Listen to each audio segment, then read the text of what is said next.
إن الحمد لله نحمده ونستعينه ونستغفره ونعوذ بالله من شرور أنفسنا ومن سيئات أعمالنا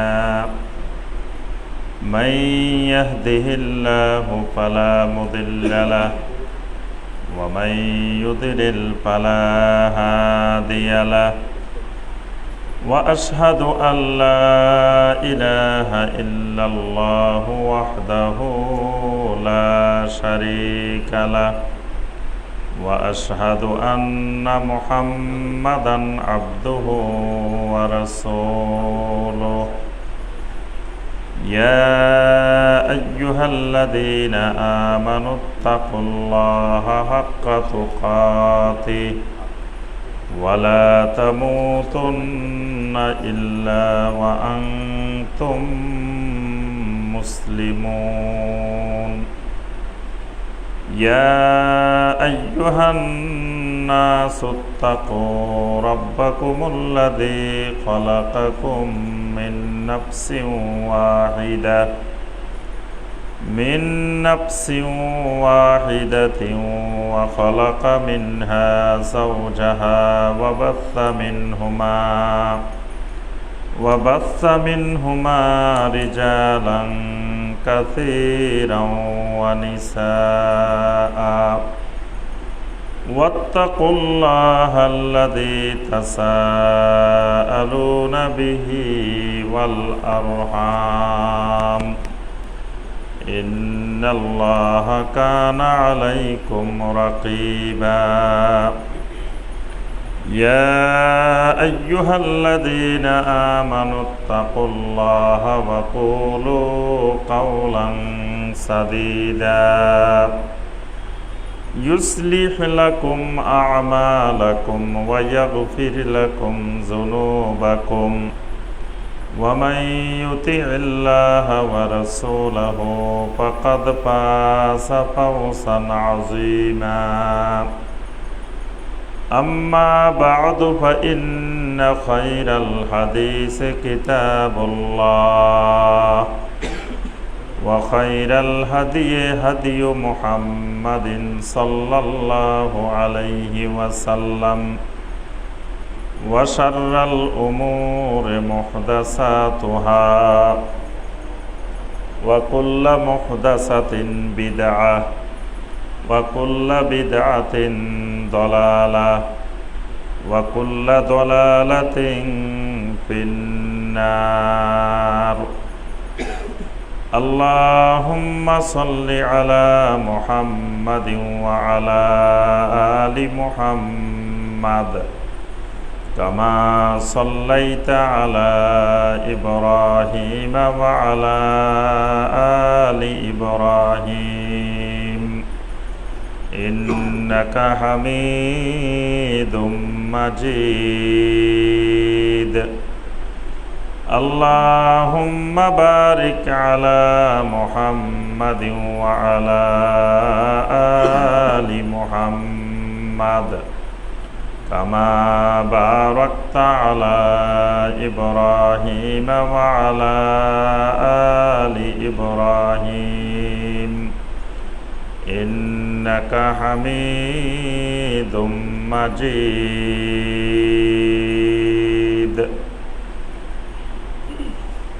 গাজীপুর জেলার শ্রীপুর উপজেলার অন্তর্গত রাজেন্দ্রপুর বাজারে অবস্থিত বাইতুর রহমান জামে মসজিদে আজকে সলাতুল মাগরিবের পরে অত্যন্ত মোবারকময় ফজিলতময় দ্বীনি মাজলিসে যে মহান রব্বুল আলামিন আমাদেরকে বসার পরে কোরআন সুন্নাহ থেকে আল্লাহ রব্বুল আলামিনের দ্বীন সম্পর্কে কিছু কথাবার্তা বলার এবং শোনার তৌফিক দিয়েছেন, সে মহান রব্বুল আলামিনের শুকর আদায় করি। সকলে বলি আলহামদুলিল্লাহ। সম্মানিত ভাই ও বোনেরা, আলহামদুলিল্লাহ আল্লাহ পাক আমাদেরকে এই গুরুত্বপূর্ণ একটি মাজলিসুল জিকিরের মাজলিসে আল্লাহ রব্বুল আলামিন আমাদেরকে বসার তৌফিক দিয়েছেন।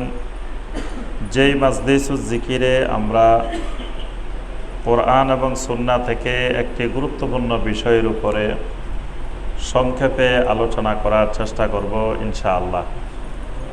আজকে আমরা যে বিষয়টি আলোচনা করার চেষ্টা করব, বিষয়টি হলো আহাম্মিয়াতুত তাওহীদ, অর্থাৎ আল্লাহ রব্বুল আলামিনের তাওহীদের গুরুত্ব, অর্থাৎ আল্লাহ সুবহানাহু ওয়া তাআলার তাওহীদকে জানা, বোঝা, মেনে নেওয়া, তাওহীদ বাস্তবায়ন করা, এর গুরুত্ব কতটুকু এবং তাওহীদটা কি, তাওহীদ বলতে আমরা কি বুঝে থাকি, তাওহীদ এত গুরুত্বপূর্ণ কেন, এই তাওহীদ সংক্রান্ত কিছু বিষয়ের উপরে আমরা সংক্ষেপে আলোচনা করার চেষ্টা করব ইনশাআল্লাহ।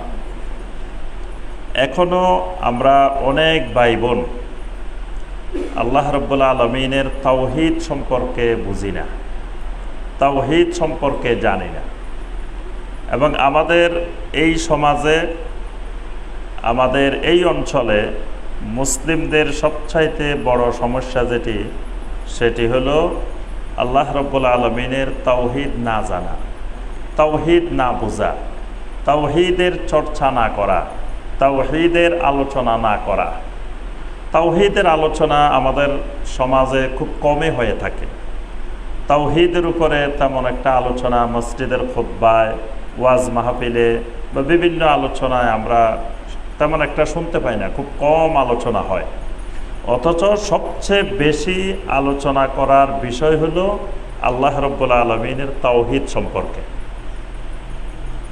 এক একজন নবী পৃথিবীতে 200 বছর, 300 বছর, 500 বছর, 600 বছর, এমনকি নূহ আলাইহিস সালাম 950 বছর পর্যন্ত শুধুমাত্র তাওহীদের আলোচনা করেছেন।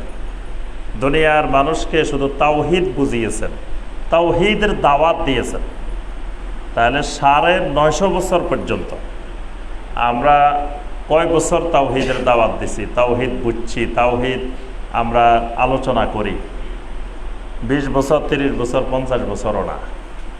অথচ একজন নবী দীর্ঘ 950 বছর পর্যন্ত দুনিয়ার মানুষকে শুধু একটা জিনিসের আলোচনা করছেন, একটা জিনিসের দাওয়াত দিয়েছেন, একটা জিনিস বুঝিয়েছেন। সেই জিনিসটার নাম হলো কি? তাওহীদ, আল্লাহ রাব্বুল আলামিনের তাওহীদ। তাহলে তাওহীদ বুঝা, তাওহীদ জানা, এটা অনেক গুরুত্বপূর্ণ বিষয়।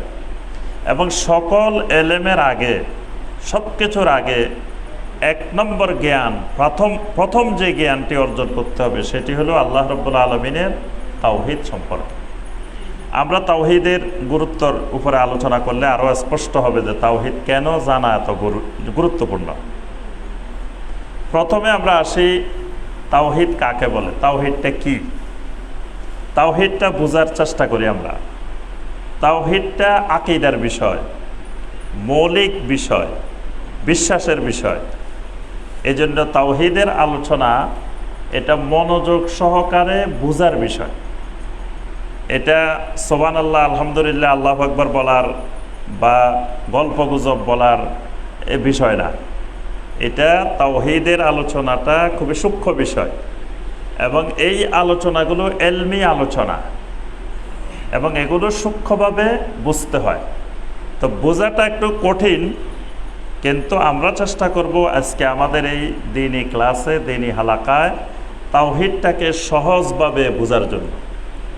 এখনও আমরা আমাদের দেশের অধিকাংশ ভাই বোন তাওহীদ বুঝে নাই, তাওহীদ জানে না, তাওহীদ স্পষ্ট হয়নি। এজন্য আমরা তাওহীদটাকে বোঝার চেষ্টা করি। প্রথমে আসে আমরা তাওহীদ। তাওহীদ যে শব্দটা, এটার মূল হলো ওয়াহদা, ওয়াহাদুন, ওয়াহাদাল, ওয়াহাদুন থেকে তাওহীদ।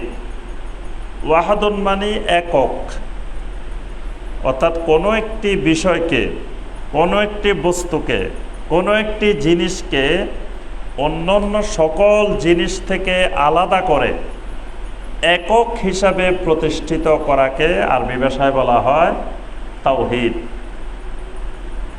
আমি একটা উদাহরণ দিলে আপনারা সহজে বুঝবেন যে তাওহীদটা কি জিনিস। তাওহীদের অনেক সংজ্ঞা আছে, আমরা সেই আহলুল ইলমদের সংজ্ঞার দিকে যাচ্ছি না, সহজে বোঝার জন্য। তাওহীদটা হলো এমন একটা জিনিস সাব্যস্ত করতে হবে যেই জিনিসটি শুধুমাত্র তার কাছে আছে আর কারো কাছে নাই। মানে এমন একটি জিনিস যেই জিনিসটা খালি আমার কাছে আছে, আপনাদের কারো কাছে নাই, অথবা আপনাদের একজনের কাছে আছে আর আমাদের কারো কাছে নাই। ওই যে একটা জিনিস যার কাছে আছে তিনি ওই জিনিসের তাওহীদের অধিকারী। মানে এটা এমন এক জিনিস বাংলাদেশের আর কারো কাছে নাই, শুধুমাত্র একজনের কাছে আছে। তো যার কাছে আছে তিনি ওই জিনিসের একক মালিক, একক তাওহীদের অধিকারী। যেমন আমি যদি বলি যে আব্দুর রহমান দণ্ডায়মান, আব্দুর রহমান, আপনারা দেখে কথা বলেন না, চুপচাপ। ক্লাসে কথা বলতে হবে, তো কথা বললে আমি বুঝবো যে আমার কথা বুঝতেছেন, তাওহীদ বুঝতেছেন। আর তাওহীদ নিজে না বুঝলে আরেকজনকে বুঝাইতে পারবেন না, আগে নিজে বুঝতে হবে। অঙ্ক আগে নিজে বুঝতে হয়, নিজে বুঝতে পারলে আরেকজনকে সহজভাবে বুঝাইতে পারবেন। নিজে যদি না বুঝেন তা আরেকজনকে বুঝাবেন কিভাবে? আর দাওয়াত দিতে হবে তাওহীদের। আল্লাহ পাক যতদিন আমাদেরকে বাঁচায় রাখে দুনিয়াতে, ততদিন আমাদের দাওয়াতের বিষয়বস্তু হবে তাওহীদ। তা তাওহীদে যদি না বুঝি তো আমরা দাওয়াত দিব কি? দাওয়াতে তো দেওয়া যাবে না যদি তাওহীদ না বুঝি। আর তাওহীদ নিয়ে আমাদের সমাজে তাওহীদের মধ্যেই, মানে তাওহীদ বুঝার মধ্যে গন্ডগোল আছে। আমরা গন্ডগোলটা পরে বলি, আগে সঠিক জিনিসটা বলি যে আহলুস সুন্নাহ ওয়াল জামাতের দৃষ্টিতে তাওহীদ কি জিনিস।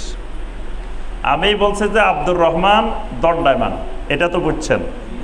তাহলে আব্দুর রহমান কি অবস্থায় আছে? দাঁড়ানো অবস্থায় আছে। আচ্ছা, আব্দুর রহমান বসা অবস্থাকে নাকচ করে দিছে। আমি যখন বলছি আব্দুর রহমান দণ্ডায়মান, তাহলে বোঝা গেছে আব্দুর রহমান বসা নাই, কি অবস্থা আছে? দাঁড়াই আছে। আচ্ছা, এখন আব্দুর রহমান ছাড়া ওখানে আরো যারা আছে তারা কি দাঁড়াই আছে না বসে আছে? কেমনে বুঝলেন বসে আছে? তারা দাঁড়াইও তো থাকতে পারে। আমি তো বলি নাই যে শুধু আব্দুর রহমান দাঁড়াই রয়েছে, আমি তো বলছি আব্দুর রহমান দণ্ডায়মান। তা আব্দুর রহমানও দাঁড়ানো আছে, আব্দুর রহমানের সাথে আরো অনেকেও দাঁড়ানো থাকতে পারে। অন্যদের দাঁড়ানোটাকে নাকচ করা হয়নি। আরো অনেকে দাঁড়ায় থাকতে পারে, আরো অনেকে বসেও থাকতে পারে, দাঁড়াইও থাকতে পারে। কিন্তু আব্দুর রহমানের ব্যাপারে একটা জিনিস সাবেত হয়েছে যে আব্দুর রহমান বসা নাই, এটা স্পষ্ট হয়েছে। আব্দুর রহমান দাঁড়ানো আছে, কিন্তু অন্য যারা আছে তারা দাঁড়ানোও থাকতে পারে, বসাও থাকতে পারে। অন্যদের দাঁড়ানোকে নাকচ করা হয়নি। এটার নাম তাওহীদ না, এটার নাম, যদি বলি আল্লাহ আমাদের মাবুদ, এটা কি তাওহীদ হবে? কেন তাওহীদ হবে না বলেন দেখি এবার? হ্যাঁ, আরো মাবুদ থাকতে পারে। আল্লাহ মাবুদ, এটা সাবেত হয়েছে যে আল্লাহ আমাদের মাবুদ, আল্লাহকে মাবুদ সাব্যস্ত করা হয়েছে। কিন্তু আল্লাহ ছাড়া আরো মাবুদ থাকতে পারে, ওইটাকে নাকচ করা হয়নি। এই জন্য এটা তাওহীদ হয়নি। এই জন্য তাওহীদ হইতে হলে নফি এবং ইসবাত দুইটা মিলে তাওহীদ হয়। নফি এবং ইসবাত মানে ইয়েস আর নো, হ্যাঁ আর না, এই দুইটার সমন্বয়ে যেই জিনিসটি তৈরি হয়, যেই মালিকানাটি সাব্যস্ত হয়, ওই মালিকানাটার নাম হলো তাওহীদ। যেমন আমি যদি বলি যে আব্দুর রহমান ব্যতীত আর কেউ দণ্ডায়মান নয়, আব্দুর রহমান ব্যতীত আর কেউ দণ্ডায়মান নয়, তাহলে এখানে আব্দুর রহমানের দণ্ডায়মান যেমন সাব্যস্ত হবে, অন্য আর কারো দণ্ডায়মান সাব্যস্ত হবে না, নাকচ করে দেওয়া হলো। আর কেউ দাঁড়ানো নাই, একজনে শুধু দাঁড়ানো আছে, তিনি হলেন আব্দুর রহমান।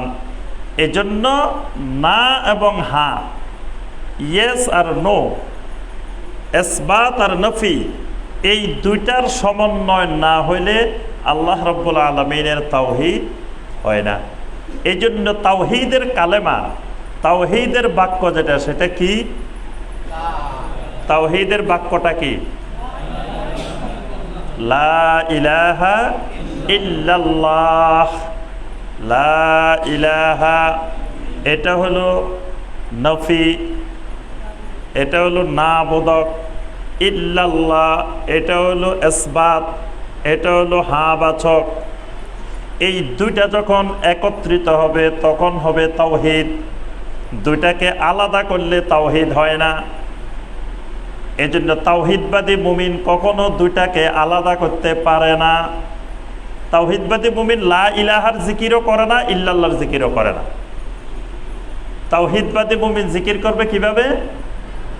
আফদালুজ যিকরে লা ইলাহা ইল্লাল্লাহ।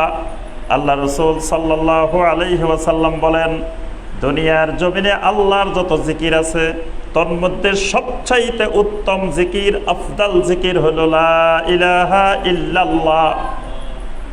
লা ইলাহাও জিকির না তাওহীদবাদী মুমিনের, আবার ইল্লাল্লাহ তাওহীদবাদী মুমিনের জিকির নয়। দুটার সমন্বয় যখন হবে, লা ইলাহা ইল্লাল্লাহ দুটা যখন যুক্ত হবে তখন এটা হবে কালেমাতুত তাওহীদ। এটা যুক্ত হওয়ার আগ পর্যন্ত এটা কালেমাতুত তাওহীদ না। আমার কথাটা বুঝে আসছে? কালেমাতুত তাওহীদের আরো অনেকগুলো নাম আছে। লা ইলাহা ইল্লাল্লাহকে তাওহীদের কালেমা বলা হয়, লা ইলাহা ইল্লাল্লাহকে কালেমায়ে তয়্যিবা বলা হয়, লা ইলাহা ইল্লাল্লাহকে কালেমাতুল ইখলাস বলা হয়, লা ইলাহা ইল্লাল্লাহকে কালেমাতুত তাকওয়া বলা হয়, লা ইলাহা ইল্লাল্লাহকে কালেমাতুস সাওয়া বলা হয়, লা ইলাহা ইল্লাল্লাহকে বলা হয় আল উরওয়াতুল ওয়াসকা। এগুলা লা ইলাহা ইল্লাল্লাহর এক একটা নাম। কোরআনে আল্লাহ পাক লা ইলাহা ইল্লাল্লাহকে বিভিন্ন নামে নামকরণ করছেন। এটা কালেমাতুল ইখলাস, এটা কালেমাতুত তাকওয়া, এটা কালেমাতুস সাওয়া, এটা কালেমাতুত তয়্যিবা, এটা আল উরওয়াতুল ওয়াসকা। তাহলে লা ইলাহা সমস্ত মাবুদকে নাকচ করে দেওয়া হয়েছে। কোনো মাবুদ নাই, সত্যিকারের হক কোনো মাবুদ নাই। ইল্লাল্লাহ শুধু একমাত্র হক মাবুদ আছেন, যোগ্য মাবুদ আছেন আমার আল্লাহ রাব্বুল আলামিন। তাহলে নফি এবং ইসবাত দুইটার সমন্বয়, দুইটা যোগ করলে তখন তাওহীদ সাব্যস্ত হয়।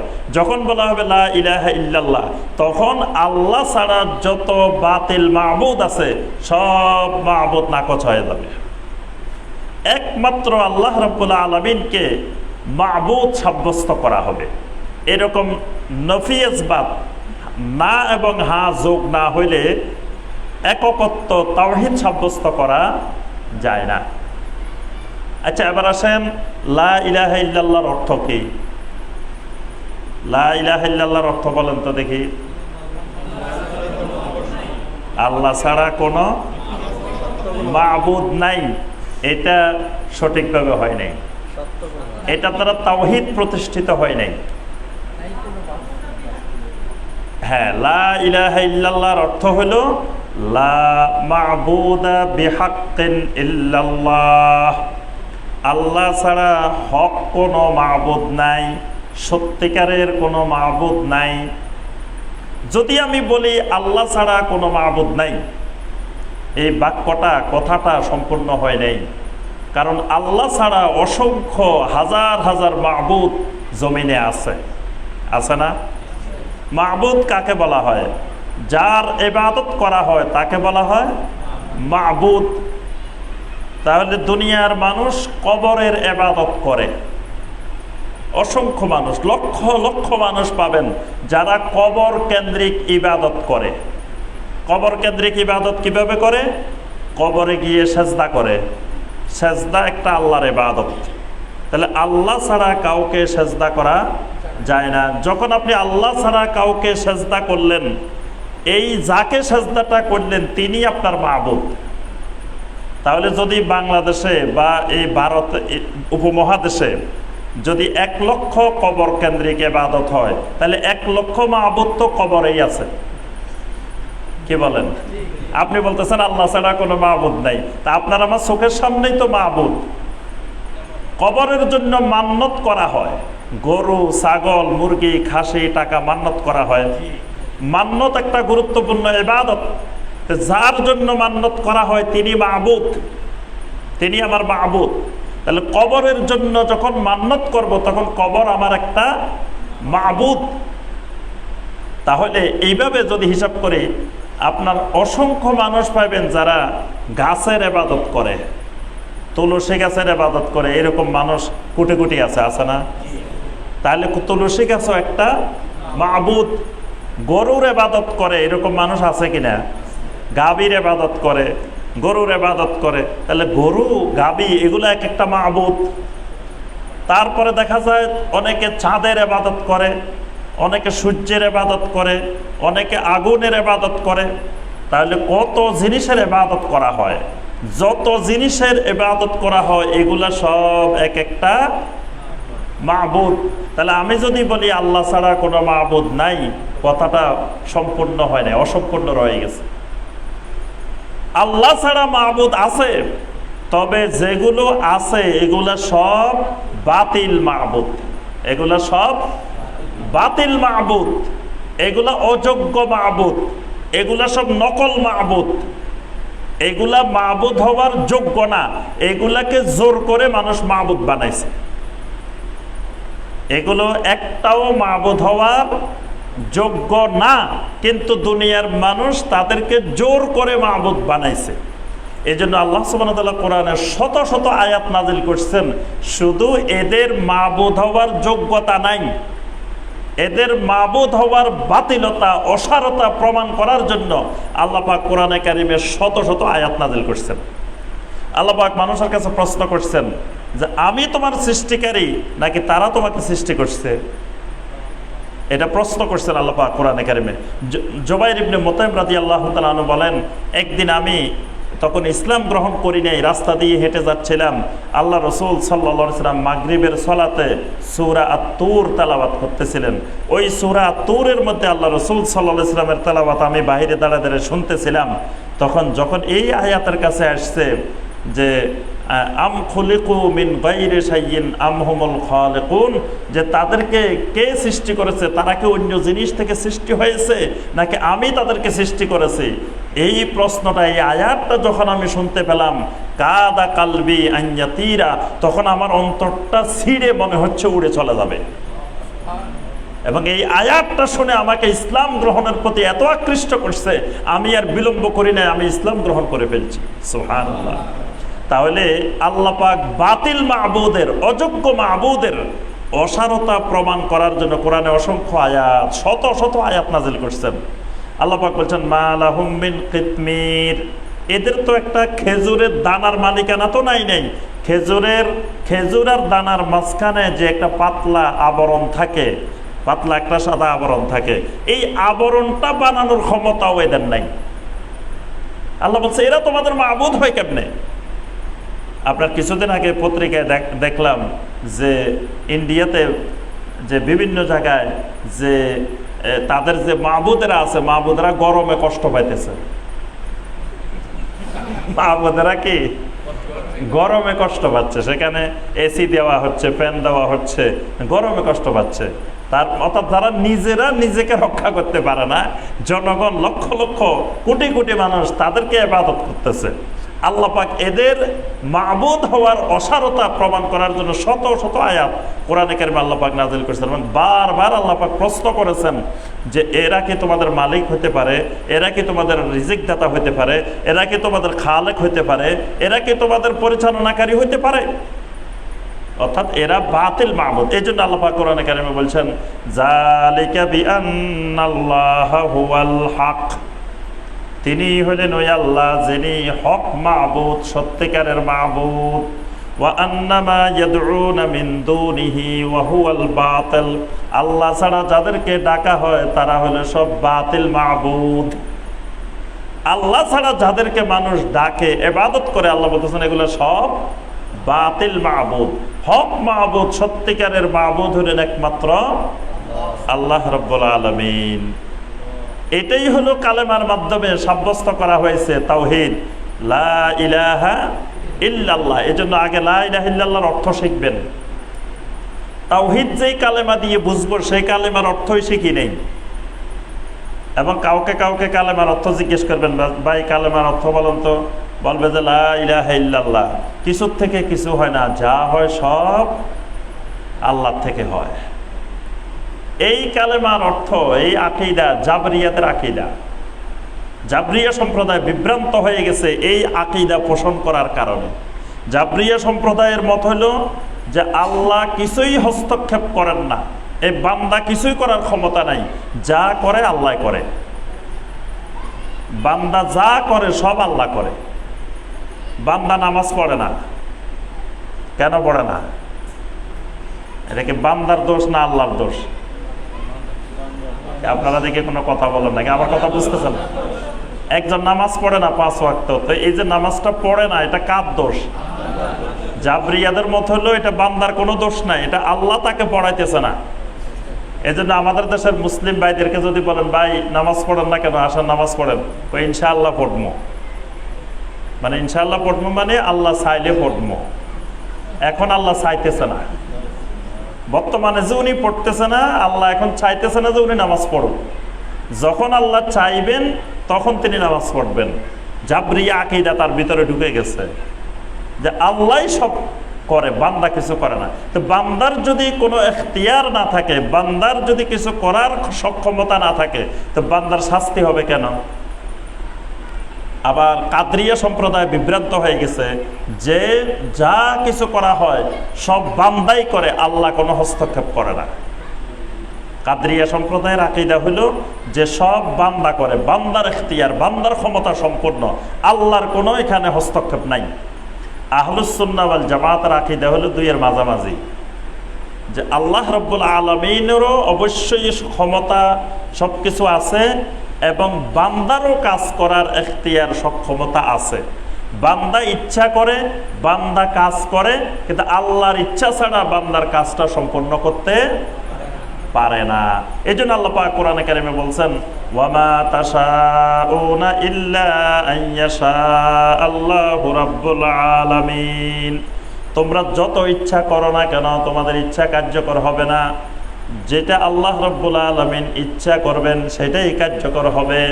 অর্থাৎ বান্দা ইচ্ছা করবে, বান্দা কাজ করবে, এই বান্দার এই সক্ষমতা আছে। বান্দাকে আল্লাহ পাক এই সক্ষমতা দিছেন বলেই বান্দার বিচার হবে, বান্দার হিসাব নিকাশ হবে। না হয়তো বান্দার জান্নাত জাহান্নামে দরকার ছিল না, যদি সব আল্লাহ পরিচালনা করতো ডাইরেক্ট। আল্লাহ যদি বান্দাকে সব হস্তক্ষেপ করতেন, বান্দার যদি নিজস্ব এখতিয়ার না থাকতো, সক্ষমতা না থাকতো, তাহলে কালেমার অর্থ যদি বলেন যে কিছুর থেকে কিছু হয় না, যা হয় আল্লাহর থেকে হয়, এই অর্থ সঠিক অর্থ না। এই জন্য কালেমার অর্থটা আগে আমাদেরকে ভালো করে শিখতে হবে। লা ইলাহা ইল্লাল্লাহর অর্থ হলো লা মা'বুদা বিহাক্কিন ইল্লাল্লাহ। এটা মনে রাখবেন, লা মা'বুদা বিহাক্কিন ইল্লাল্লাহ। আল্লাহ ছাড়া সত্য কোনো মাবুদ নাই, হক কোনো মাবুদ নাই। আল্লাহ ছাড়া মাবুদ আছে, কিন্তু সেগুলা বাতিল মাবুদ। আমার আল্লাহ হলেন একমাত্র হক সত্যিকারের মাবুদ। এবার আসেন, আমরা বলছি তাওহীদ হইতে হইলে কিছু জিনিসকে না করতে হবে, কিছু জিনিসকে হ্যাঁ করতে হবে। না আর হ্যাঁ দুইটার সমন্বয়ে হবে তাওহীদ। এখন না করবেন কোন জিনিসগুলাকে, হ্যাঁ করবেন কোন জিনিসগুলাকে। কিছু জিনিসকে পুরা জীবনের জন্য, কালেমা পড়ার পরে মৃত্যু পর্যন্ত পুরা জিন্দিগির জন্য কিছু জিনিসকে না করে দিতে হবে, আর কিছু জিনিসকে পুরা জিন্দিগির জন্য হ্যাঁ করে দিতে হবে। না করে দিতে হবে কি কি জিনিস? 1 নম্বরে না করতে হবে আল আরবাব মিন দুনিল্লাহ। আল্লাহ ছাড়া কোনো রব মানা, এটাকে না করে দিতে হবে। পুরা জীবনের জন্য আল্লাহ ছাড়া কাউকে রব হিসাবে গ্রহণ করা, এটাকে পুরোপুরি না করে দিতে হবে। যদি এটা না করা হয় তো তাওহীদ হবে না। তাহলে আল্লাহ ছাড়া আমার আর কোনো রব নাই, আছে? আল্লাহ ছাড়া আমার কোনো রব নাই। যুগে যুগে মুশরিকেরা, কাফেরেরা আল্লাহ ছাড়া অন্যদেরকেও রব হিসাবে গ্রহণ করেছিল। আল্লাহ পাক কোরআনে কারিমে অনেক আয়াতে উল্লেখ করেছেন, ইত্তাখাযু আহবারাহুম ওয়া রুহবানাহুম আরবাবাম মিন দুনিল্লাহ ওয়াল মাসীহ ইবনে মারইয়াম ওয়া মা উমিরু ইল্লা লিয়াবুদু ইলাহান ওয়াহিদা। আল্লাহ পাক বলেন, তারা গ্রহণ করেছিল তাদের আহবারদেরকে, তাদের বড় বড় জ্ঞানীদেরকে, বড় বড় আলেমদেরকে, ওয়া রুহবানাহুম তাদের রুহবানদেরকে, তাদের দরবেশদেরকে, তাদের নেককার মানুষদেরকে কি হিসাবে গ্রহণ করেছে? আরবাবাম মিন দুনিল্লাহ, আল্লাহকে বাদ দিয়ে তাদেরকে রব হিসাবে গ্রহণ করেছে। তারা আল্লাহকে বাদ দিয়ে তাদের নেতৃবৃন্দকে, ওলামায়ে কেরামকে, তাদের পীর মাশায়েখকে, দরবেশদেরকে তারা তাদের রব বানায় নিয়েছে। কারা? নাসারারা, খ্রিস্টানেরা। খ্রিস্টানদের বর্ণনা দিতে গিয়ে আল্লাহ পাক বলছেন যে তারা এদেরকেও রব বানাইছে, এই জন্য তারা তাওহীদ থেকে বিচ্যুত হয়ে গেছে। কারণ তারা আল্লাহ ছাড়া অন্যকে রব বানাইছে। কিভাবে তারা রব বানাইছে? তাদের নেতৃবৃন্দ, তাদের ওলামায়ে কেরাম, তাদের পীর মাশায়েখ, দরবেশেরা যেটাকে আল্লাহর হুকুম বলতো, এরা সেটাকে আল্লাহর হুকুম মনে করত। তারা যেটাকে নিষেধ করত, তারা সেটাকে আল্লাহর হুকুম মনে করে পালন করত। কিন্তু তারা একবারও কখনো যাচাই বাছাই করতো না যে আসলে আল্লাহ রাব্বুল আলামিন কথাটা আমাদেরকে বলছেন কিনা, আল্লাহর নবী আমাদেরকে কথাটা বলছেন কিনা। এই কথা না বলে পুরোপুরি ওই আহবার রুহবানদেরকে তারা গ্রহণ করেছিল। যখন আপনার হাতেম তাইর ছেলে আদি ইবনে হাতেম রাদিয়াল্লাহু তাআলা, হাতেম তাই নাম শুনছেন না? ইতিহাসে খুব প্রসিদ্ধ, দানবীর, মেহমানদারি করতেন, খাওয়াইতেন মানুষের। হাতেম তাই, সে হাতেম আত-তাই, তিনি জাহিলি যুগের বড় একজন সাহিত্যিক ছিলেন, কবি ছিলেন এবং বড় মাপের সেই যুগে ধনী মানুষ ছিলেন।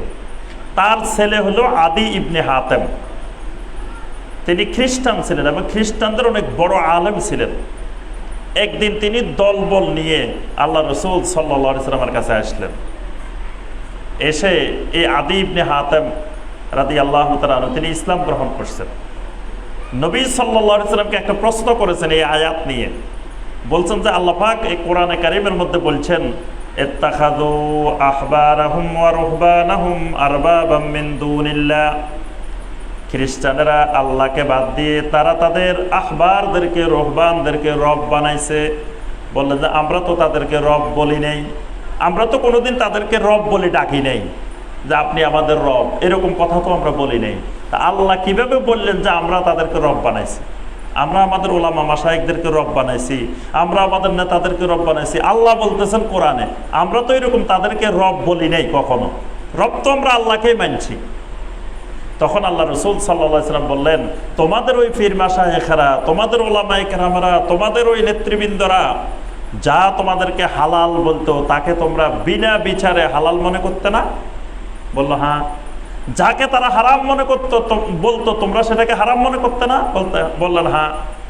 আল্লাহ রাসূল সাল্লাল্লাহু আলাইহি ওয়াসাল্লাম বলেন, এটাকেই আল্লাহ পাক বলছেন রব হিসাবে গ্রহণ করা। এই জন্য পৃথিবীর কোনো মানুষকে নবী রাসূলের পরে বিনা যাচাইয়ে তার অন্ধ অনুকরণ করা, তাকে রব বানানো। একজন যত বড় বুজুর্গ হোক, যত বড় আলেম হোক, যত বড় মাশায়েখ হোক, যখন কোনো কথা বলবেন সেটা কোরআন সুন্নাহর কথা কিনা, আল্লাহ এবং আল্লাহ রসুলের কথা কিনা, এইটা যাচাই বাছাই করার আগে তার উপরে অন্ধবিশ্বাস গড়ে তোলা, তাকে রব বানানো। আল্লাহ ছাড়া কাউকে রব বানানো, সমস্ত রবকে নাকচ করে দিতে হবে, সমস্ত রবকে নো করে দিতে হবে, ডিলিট করে দিতে হবে, না হয় তাওহীদ হবে না। এজন্য আল্লাহ রাব্বুল আলামিনকে একমাত্র রব মানা, আল্লাহ ছাড়া সমস্ত রবকে অস্বীকার করা, এটার নাম হলো কি? এটার নাম তাওহীদ। আচ্ছা, এখন রবের ভিতরে কি কি অন্তর্ভুক্ত আছে? যে আল্লাহকে আমরা বলছি আল্লাহ ছাড়া কাউকে রব বানানো যাবে না। এই রবের ভিতরে কি কি অন্তর্ভুক্ত? রবের ভিতরে মালিকানা অন্তর্ভুক্ত, মালিকানা, মুলক। সমস্ত ক্ষমতা, সমস্ত মালিকানা হলেন রবের। মানে যিনি রব, তারকে কিছু মালিকানা, কিছু ক্ষমতা যাকে দেওয়া হবে সে রব হয়ে যাবে। আমার কথাটাকে বুঝাইতে পারতেছি? মানে কোনো ব্যক্তিকে যদি কোনো কিছুর ক্ষমতার মালিক বানাই দেন, যাকে ক্ষমতার মালিক বানাইবেন তিনি আপনার রব। তাহলে আমরা রব মেনে নিছি কাকে? একমাত্র আল্লাহ রাব্বুল আলামিনকে। আমাদের আর কোনো রব নাই। তাহলে সমস্ত ক্ষমতা, আমার জীবন, আমার মরণ, আমার যত রকমের হায়াত মওত যা কিছু আছে, যা দরকার, এই সব কিছুর মালিকানা আমার নিজের মালিকানা, আমার সম্পদের মালিকানা, সব কিছুর মালিকানা কার? একমাত্র আল্লাহ। খালি আল্লাহ না, একমাত্র আল্লাহ। তখন হবে এটা তাওহীদ। যদি আল্লাহ মালিক হয়, আরেকজনও মালিক হয়, তখন আর আমার ভিতরে তাওহীদ নেই। এজন্য আল্লাহ পাক কোরআনে কারিমে অসংখ্য আয়াতে বলছেন, তাবারাকাল্লাযী বিয়াদিহিল মুলক ওয়া হুয়া আলা কুল্লি শাইইন কাদির। তাবারাকাল্লাযী বিয়াদিহিল মুলক, বরকতময় আল্লাহ হলেন তিনি যিনি, যার হাতে সমস্ত কিছুর মালিকানা, সমস্ত কিছুর মুলক, যার হাতে সবকিছুর মালিকানা তিনিই হলেন আল্লাহ। কুলিল্লাহুম্মা মালিকাল মুলকি তু'তিল মুলকা মান তাশা ওয়া তানজিউল মুলকা মিম্মান তাশা। রাসূল আপনি বলে দিন, আল্লাহুম্মা মালিকাল মুলকি, হে আল্লাহ সমস্ত রাজত্বের, সমস্ত ক্ষমতার, সমস্ত মালিকানার একমাত্র মালিক হলেন আপনি। মালিকাল মুলক, তাহলে সবকিছুর মালিকানা কার? একমাত্র আল্লাহ। তাহলে আমার এই শরীরের মালিককে? একমাত্র আমার আল্লাহ বলতেছেন, ফজরের আযান দিলে ঘুম থেকে উঠে যাইতে হবে, তোমার এই শরীরকে আরাম দেওয়া যাবে না। আমি বলতেছি না না, সকালবেলা এত ভোরে ভোরে উঠা যাবে না, 10টার আগে উঠা যাবে না। তাহলে আমার শরীরের মালিককে? আল্লাহ তো হইল না। আল্লাহর কথা মানি নাই আমার শরীর, আল্লাহর কথা মানছে? মানে নাই। তাহলে আমার শরীরের মালিক কি হয়ে গেল? নাফস। নাফস এবং শয়তান।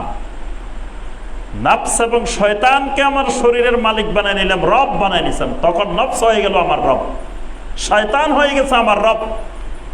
আল্লাহর আমার রব নাই, কারণ আমার মালিকানা আমার আল্লাহকে দিতে পারি নাই।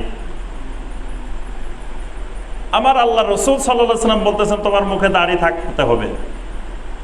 আমি বলতেছি না, এটা থাকলে আমার চাকরি বাকরির সমস্যা হতে পারে, আমার বিয়ে শাদী সমস্যা হতে পারে, আমার অনেক কিছু সমস্যা হতে পারে। তাহলে আমার শরীরের মালিক আমার আল্লাহকে দিতে পারি নাই। এইভাবে আমার শরীরের দ্বারা আল্লাহ যত ইবাদত চান, এই ইবাদত যদি আল্লাহকে দিতে না পারি, তাহলে আল্লাহকে রব মানতে পারি নাই। ঠিক আর্থিক ইবাদত, আমার অর্থগুলোর, টাকা পয়সার মালিকও একমাত্র আল্লাহ। আমার আল্লাহ যেখানে যেখানে খরচ করতে বলছেন সেখানে খরচ করতে হবে, যেখানে খরচ করতে মানা করছেন সেখানে খরচ করা, যেখান থেকে আয় করতে নিষেধ করছেন সেখান থেকে আয় করা যাবে না, যেখান থেকে আয় করতে অনুমতি দিয়েছেন সেখান থেকে আয় করতে হবে, সেটা কম হোক বেশি হোক। এটার নাম হলো কি? আল্লাহকে রব বানানো। কিন্তু আমরা এখনো একমাত্র আল্লাহকে রব বানাইতে পারি নাই। আমাদের শত শত রব আছে, একজনের হিসাব করলে 200-300 রব আছে। অনেকের স্ত্রীও রব। স্ত্রী রব, বুঝছেন কথাটা? স্ত্রী রব হয় কেমনে বলেন তো দেখি? স্ত্রীর কথায় চলে। স্ত্রী কো দাড়ি রাখা যাবে না, এ দাড়ি রাখে না। তারপরে স্ত্রী বলে যে আমার অমুক দিন এই দেশতেছে, আমার 20,000 টাকা দরকার, 1 লাখ টাকা দরকার। এখন তার 1 লাখ টাকা নাই, সে অফিসে ঘুষ খাওয়া শুরু করছে, অবৈধ ইনকাম শুরু করছে। তার স্ত্রী তার রব। স্ত্রীর নির্দেশে চলে, স্ত্রীর নির্দেশে আল্লাহর নির্দেশ লঙ্ঘন করে, স্ত্রীর নির্দেশে রাসূল সাল্লাল্লাহু আলাইহি ওয়াসাল্লামের সুন্নত লঙ্ঘন করে, তখন স্ত্রী হয়ে যায় রব। অনেকের বাবা রব, অনেকের মা রব, অনেকের ছেলে মেয়ে রব। এইরকম হাজারো রব এক একজনের বানাই রেখেছি, আল্লাহকে একমাত্র রব বানাইতে পারি নাই। তাহলে 1 নম্বরে নাকচ করতে হবে, নো করতে হবে, ডিলিট করতে হবে আল্লাহ ছাড়া সমস্ত রবকে। এটার নাম তাওহীদ। 2 নম্বরে নফি করতে হবে আল আলিহা, আল্লাহ ছাড়া সমস্ত মাবুদদেরকে নাকচ করে দিতে হবে। আল্লাহ ছাড়া সকল ধরনের মাবুদকে আমার থেকে বাদ দিতে হবে, না হয় তাওহীদ হবে না। লা ইলাহা বলছি, কোনো মাবুদ নাই, সমস্ত মাবুদকে অস্বীকার করেছে। তাহলে আল্লাহ ছাড়া যত মাবুদ, মাবুদ মানে যার ইবাদত করা হয়, তাহলে আল্লাহ ছাড়া কারো জন্য বিন্দুমাত্র ইবাদত করা যাবে না। সামান্য ইবাদত করলেও কারো জন্য তিনি আমার রব হয়ে যাবেন, তিনি আমার ইলাহ হয়ে যাবেন, মাবুদ হয়ে যাবেন। তাহলে ইবাদত যত রকমের আছে, সেটা মুখের ইবাদত হোক, সেটা কথার ইবাদত হোক, সেটা অন্তরের ইবাদত হোক, সেটা শরীরের ইবাদত হোক, সেটা টাকা পয়সার ইবাদত হোক, কোনো ধরনের ইবাদত আল্লাহ ছাড়া অন্য কারো জন্য করা যাবে না। করলে অন্যকে মাবুদ বানানো হয়ে যাবে, তখন আমি তাওহীদ থেকে সরে গেলাম। তাহলে একটু আগে বলছি দোয়া, দোয়া একটা গুরুত্বপূর্ণ ইবাদত। দোয়া কোনো কিছু চাওয়া, নিজের অসহায়ত্ব প্রকাশ করে ইবাদত হিসেবে কোনো কিছু চাওয়া, এটার নাম হল, এটা একটা ইবাদত। ধরেন আমার এমন কিছু দরকার, যেই দরকারটা আপনার গায়েবীভাবে আসা লাগবে। কিছু দরকার আছে, আমার ধরেন দুপুরে খাবার নেই, তো এই খাবারটা আমি আশেপাশে একজন বাইরের থেকে নিতে পারি, এটা গায়েবী সাহায্য লাগে না, এটা হলো বাস্তবিক সাহায্য সহযোগিতা। এই বাস্তবিক সাহায্য সহযোগিতা একজন আরেকজনের কাছে চাইলে এটা শিরিক হয় না, এটা ইবাদত না। ইবাদত হলো ওই চাওয়াটা, যেই চাওয়াটা গায়েবীভাবে আসে, এটার জবাবটা গায়েবীভাবে আসে, এটাকে বলা হয় দোয়াউল মাসআলা, দোয়াউল ইবাদাহ। এটা একমাত্র আল্লাহর কাছে করা, এটা হলো একটা ইবাদত। যেমন ধরেন কারো ছেলে মেয়ে হচ্ছে না দীর্ঘদিন ধরে, তার ছেলে মেয়ে দরকার, তাহলে এই ছেলে মেয়ে চাইতে হবে, কার কাছে চাইতে হবে? একমাত্র যদি আল্লাহর কাছে চায় তখন এটা তাওহীদ। এখন সে আল্লাহর কাছে না আছে, বিভিন্ন কবরের কাছে গিয়ে, বিভিন্ন দিনদার মানুষের কাছে গিয়ে, সালেহীন মানুষদের কাছে গিয়ে, বিভিন্ন জনের কাছে সে সন্তান চাওয়া শুরু করে দিছে, তাহলে বোঝা গেল তার মাবুদ একমাত্র আল্লাহ নাই, তার মাবুদ আরো অনেককে বানাই নিছে। সে আল্লাহ ছাড়া সমস্ত মাবুদকে নাকচ করতে পারে নাই। সেজদা একটা গুরুত্বপূর্ণ ইবাদত। এই সেজদার মালিক একমাত্র আল্লাহ রাব্বুল আলামিন, আল্লাহ ছাড়া কাউকে সেজদা করা যায় না। এখন সে যদি কাউকে সেজদা করে, তখন বোঝা গেল সে আল্লাহ ছাড়া আরেকজনকে মাবুদ বানাই নিল, তার তাওহীদ নষ্ট হয়ে গেছে। ঠিক একইভাবে জবাই করা, পশু জবাই করা, পশু জবাই কার জন্য? একমাত্র আল্লাহর জন্য, আল্লাহর নামে, আল্লাহর জন্যই করা লাগে। এখন যদি আমি কোনো বাবার নামে, কোনো বাবার উদ্দেশ্যে পশু নিয়ে রওনা দিলাম, তাহলে আল্লাহ ছাড়া অন্যকেও আমি মাবুদ বানিয়ে নিলাম। আমার অনেক মাবুদ, আমার মধ্যে তাওহীদ আসে নাই। তাওহীদ হলে আল্লাহ ছাড়া যত বাতিল মাবুদ আছে, সমস্ত মাবুদকে না করে দিতে হবে, নফি করে দিতে হবে, এটার নাম তাওহীদ। 3 নম্বরে আন্দাত, মানে আল্লাহর সমকক্ষ কোনো কিছু হইতে পারে, কোনো ব্যক্তি হোক, জিন হোক, কোনো বস্তু হোক, যাই হোক, আল্লাহর সমকক্ষ কোনো কিছু বানানোটাকে না করতে হবে। কোরআনে কারিমে আল্লাহ পাকের সর্বপ্রথম নিষেধাজ্ঞা সূরা আল বাকারার 22 নম্বর আয়াত, ফালা তাজআলু লিল্লাহি আনদাদান ওয়া আনতুম তা'লামুন। খবরদার, জেনে শুনে আল্লাহর সাথে কোনো সমকক্ষ নির্ধারণ করিও না। আল্লাহর সমকক্ষ নির্ধারণ করা, এটা কোরআনের শুরু থেকে আসলে সর্বপ্রথম যে নিষেধাজ্ঞাটা আল্লাহ দিয়েছেন, সেটা হলো আল্লাহর সাথে কাউকে সমকক্ষ বানাইও না। তাহলে আল্লাহর সাথে সমকক্ষ বানানো থেকে নিজেকে দূরে সরে নিয়ে আসতে হবে। আব্দুল্লাহ ইবনে মাসউদ রাদিয়াল্লাহু তাআলা আনহু নবী সাল্লাল্লাহু আলাইহি ওয়াসাল্লামকে জিজ্ঞাসা করেন, আইয়ু যামবি ইনদাল্লাহি আকবার, আল্লাহর কাছে কোন গুনাহটা সবচাইতে বড়? আল্লাহ রাসূল সাল্লাল্লাহু আলাইহি ওয়াসাল্লাম বলেন, আন তাজআলা লিল্লাহি নিদ্দা ওয়া হুয়া খালাকাকা, যে আল্লাহ তোমাকে সৃষ্টি করেছেন সেই আল্লাহর সমকক্ষ কাউকে বানানো, এটা হলো আল্লাহর কাছে সবচাইতে বড় অপরাধ। তাহলে আল্লাহর সাথে সমকক্ষ বানানো কিরকম? আল্লাহ রাব্বুল আলামিন যা করতে পারেন, আল্লাহর যে ক্ষমতা, এই ক্ষমতা, এই কুদরত, এই শক্তির অন্য কাউকে মনে করা, অন্যেরও আছে, অন্যও দিতে পারে, অন্যও করতে পারে আল্লাহ ছাড়া, এটা এইরকম মনে করাটা হলো আল্লাহর সমকক্ষ নির্ধারণ করা। আরবের মুশরিকেরা, আরবের কাফেরেরা ছোটখাটো বিপদের জন্য আল্লাহর কাছে যাইতো না, বড় কোনো বিপদ হইলে সেটার জন্য আল্লাহর কাছে যাইতো। বলতো যে আরে এগুলো তো আল্লাহ যেমন দিতে পারে আমাদের মাবুদেরও দিতে পারে, তো ছোটখাটো জিনিস নিয়ে আল্লাহর কাছে যায়, আল্লাহরে কষ্ট দেওয়ার দরকার কি? বড় জিনিস যেটা আমাদের মাবুদেরা দিতে পারবে না সেটা আল্লাহর কাছে যাইতে হবে, ছোটখাটো জিনিস নিয়ে আল্লাহর কাছে যাওয়ার দরকার নেই। এই জন্য তাদের ছোটখাটো বিপদ আপদ প্রয়োজনীয়তা যেগুলো থাকতো, এই সবগুলোর জন্য তারা বাইতুল্লাহ গিয়ে তাদের নির্দিষ্ট এক একজনের এক এক মূর্তি ছিল, এক এক মাহবুদ ছিল, ওই মাহবুদের সামনে গিয়ে কেউ এতেকাপ করত, কেউ লটারির আয়োজন করত, বিভিন্ন ধরনের কাজ করে তার থেকে প্রয়োজন পূরণের চেষ্টা করত। আর যখন সাগরের মাঝখানে জাহাজের মধ্যে যখন ঝড় তুফান আসতো, তখন কিন্তু কোনো মাবুদের কাছে, মূর্তি দেবতার কাছে সাহায্য চাইতো না, তখন সাহায্য চাইতো কার কাছে? একমাত্র আল্লাহ রাব্বুল আলামিনের কাছে। এই জন্য আল্লাহ পাক কোরআনে কারীমের মধ্যে বলছেন, ফালাম্মা নাজ্জাহুম ইলাল বাররি ইযা হুম ইউশরিকুন, ওই সাগরের মাঝখানে, ফাইজা রাকিবু ফিল ফুলকে, সাগরের মাঝখানে যখন নৌযানে আরোহণ করে, সেই সাগরের মাঝখানে বিপদ আসলে দাউল্লাহ মুখলিসিনা লাহুদ্দিন, সেখানে তারা একমাত্র আল্লাহকে খালেস করে ডাকে। কিন্তু যখন কিনারায় আমি নিয়ে আসি উদ্ধার করে, ইদা হুম ইউশরিকুন, এবার আবার শিরক করা শুরু করে, বলে যে আমাদের অমুক দেবতার অমুকের দোয়া ছিল বলে আমরা বাঁচিয়ে এসেছি, অমুকের নেক নজর ছিল বলে আমরা বাঁচিয়ে এসেছি।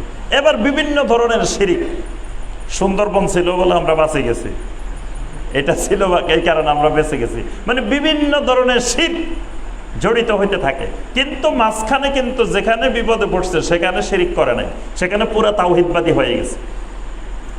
এই জন্য ওই জাহিলি যুগের মুশরিকের চাইতে বর্তমান জামানার মুশরিক আরো বেশি মারাত্মক। ওই যুগের মুশরিক বড় বিপদে পড়লেও আল্লাহকে ডাকতো, ছোটখাটো বিপদে তাদের দেবতাকে ডাকতো।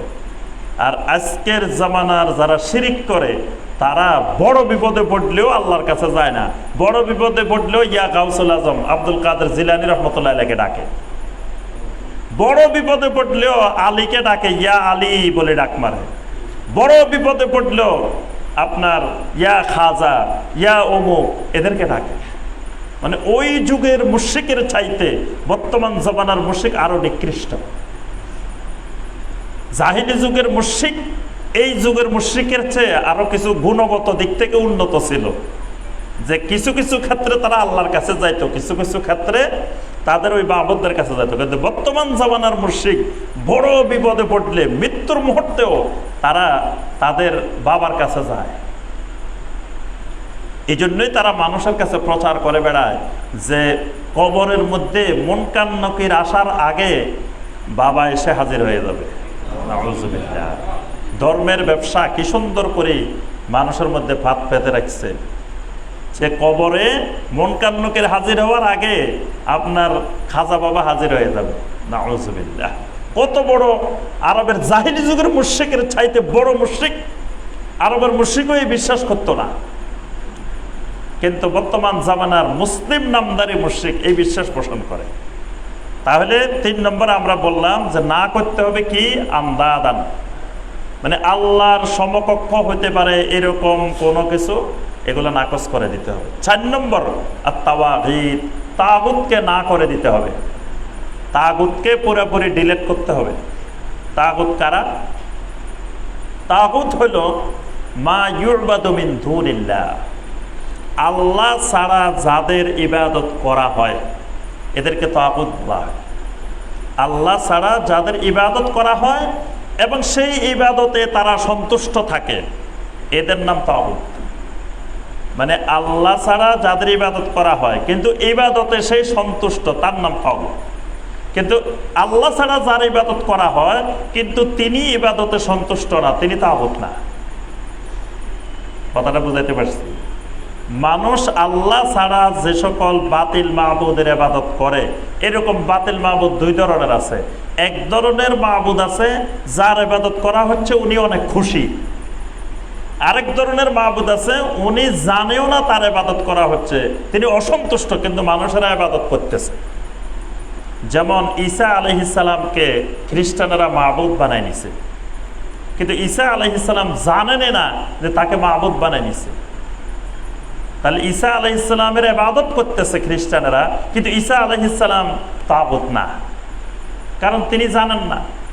আজকে দেখেন শাহজালাল রহমতুল্লাহ আলাইহির ইবাদত করতেছে হাজার হাজার লক্ষ লক্ষ মানুষ, শাহজালাল রহমতুল্লাহ আলাইহি জানেন না। তিনি মানুষকে বলেন নাই যে তোমরা আসি এসে আমার এখানে এসব শিরক করিও, উনি বলছেন। উনি যদি জীবিত থাকতেন, উনি যদি এই শিরক দেখতেন, তাহলে তো এদেরকে একবারে জেহাদ করে যেভাবে গোরগোবিন্দকে ধ্বংস করতেন এদেরকেও ধ্বংস করতেন না? উনি তো এই দেশ থেকে শিরক উচ্ছেদ করতে আসছেন, কিন্তু যিনি শিরক উচ্ছেদ করে তাওহীদ কায়েম করতে আসছেন উনি আজকে শিরকের কবলে পড়ে গেছেন, ওনারাই শিরকের কেন্দ্র বানাই ফেলছে। তাহলে উনি তাগুত না, ওনার ইবাদত করতেছে কিন্তু উনি এটার প্রতি সন্তুষ্ট না। আব্দুল কাদের জিলানী রাহমাহুল্লাহ সারা জিন্দেগি যিনি তাওহীদ কায়েমের জন্য কাজ করছেন, আজকে সারা দুনিয়ার কোটি কোটি মানুষ তাকেই শিরকের কেন্দ্র বানায় ফেলছে। তাকে কেন্দ্র করে কত কোটি কোটি মানুষ শিরক করে, কিন্তু তিনি অসন্তুষ্ট, এজন্য তিনি কিন্তু তাগুত না।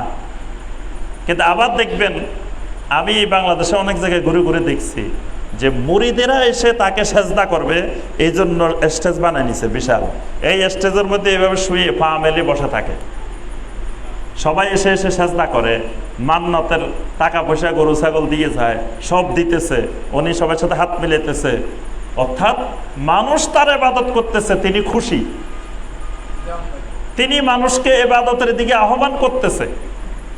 এদের নাম হলো কি? তাগুত। তাগুতের বিভিন্ন ধরন আছে, আমার বইতে আপনার তাগুতের বিস্তারিত বিবরণ আছে। আপনার ইমাম ইবনুল কাইয়িম রাহিমাহুল্লাহ তাগুতের বিশাল বিবরণ দিয়েছেন, তাগুত কয় ধরনের হতে পারে, কি কি হতে পারে। শয়তান তাগুত, তারপরে যারা মানুষকে নিজের ইবাদতের দিকে আহ্বান করে তারা তাগুত, তারপরে যাদের ইবাদত করা হয় তারা সন্তুষ্ট থাকে এরা তাগুত। এরকম বিভিন্ন ধরনের তাগুত আছে। যারা আল্লাহর আইনকে অপ্রয়োজনীয় মনে করে, বর্তমান যুগে অচল মনে করে, অকার্যকর মনে করে, আল্লাহর আইন বাদ দিয়ে নিজেদের তৈরি করা আইন দিয়ে মানুষকে শাসন করে, পরিচালনা করে, এরাও তাগুত। তাগুতের বিভিন্ন ধরন আছে। এই সমস্ত তাগুতকে একজন মুসলিম তাওহীদবাদী মুমিন না করে দিতে হবে। এটার নাম হলো কি? এখন যদি আল্লাহকেও মাবুদ বানাইছেন, আল্লাহর সাথে অন্যদেরকেও রব রাখি দিছেন, আল্লাহর সাথে অন্য মাবুদও রেখে দিছেন, আল্লাহ সমকক্ষ রেখে দিছেন, তাগুতও রেখে দিছেন, আপনার আমার মধ্যে তাওহীদ আসে নাই। আবার কিছু জিনিসকে হাঁ করতে হবে। হাঁ কি করতে হবে? রুবুবিয়তকে হাঁ করতে হবে, মানে আল্লাহকে একমাত্র রব বানাইতে হবে, আল্লাহকে একমাত্র মাবুদ বানাইতে হবে। আল মাহাব্বাতুল খালেসা, খালেস মহব্বত একমাত্র আল্লাহকে করতে হবে। অর্থাৎ অন্য কোনো মাবুদকে, অন্য কোনো বাতিল জিনিসকে মাহাব্বা করা যাবে না, ভালোবাসা যাবে না। ভালোবাসাটাও একটা ইবাদত, মাহাব্বাটাও একটা ইবাদত। আল্লাহ পাকের জন্য কোরআনে কারিমে বলছেন, ওয়া মিনান নাসি মান ইয়াত্তাখিযু মিন দুনিল্লাহি আনদাদান ইউহিব্বুনাহুম কাহুব্বিল্লাহ ওয়াল্লাযীনা আমানু আশাদ্দু হুব্বাল লিল্লাহ। মুশরিকেরা, কাফেরেরা, তারা যে সমস্ত মাবুদ আল্লাহর সাথে নির্ধারণ করে, সমকক্ষ করে, তাদেরকে তারা এমনভাবে ভালোবাসে যেভাবে আল্লাহকে ভালোবাসে।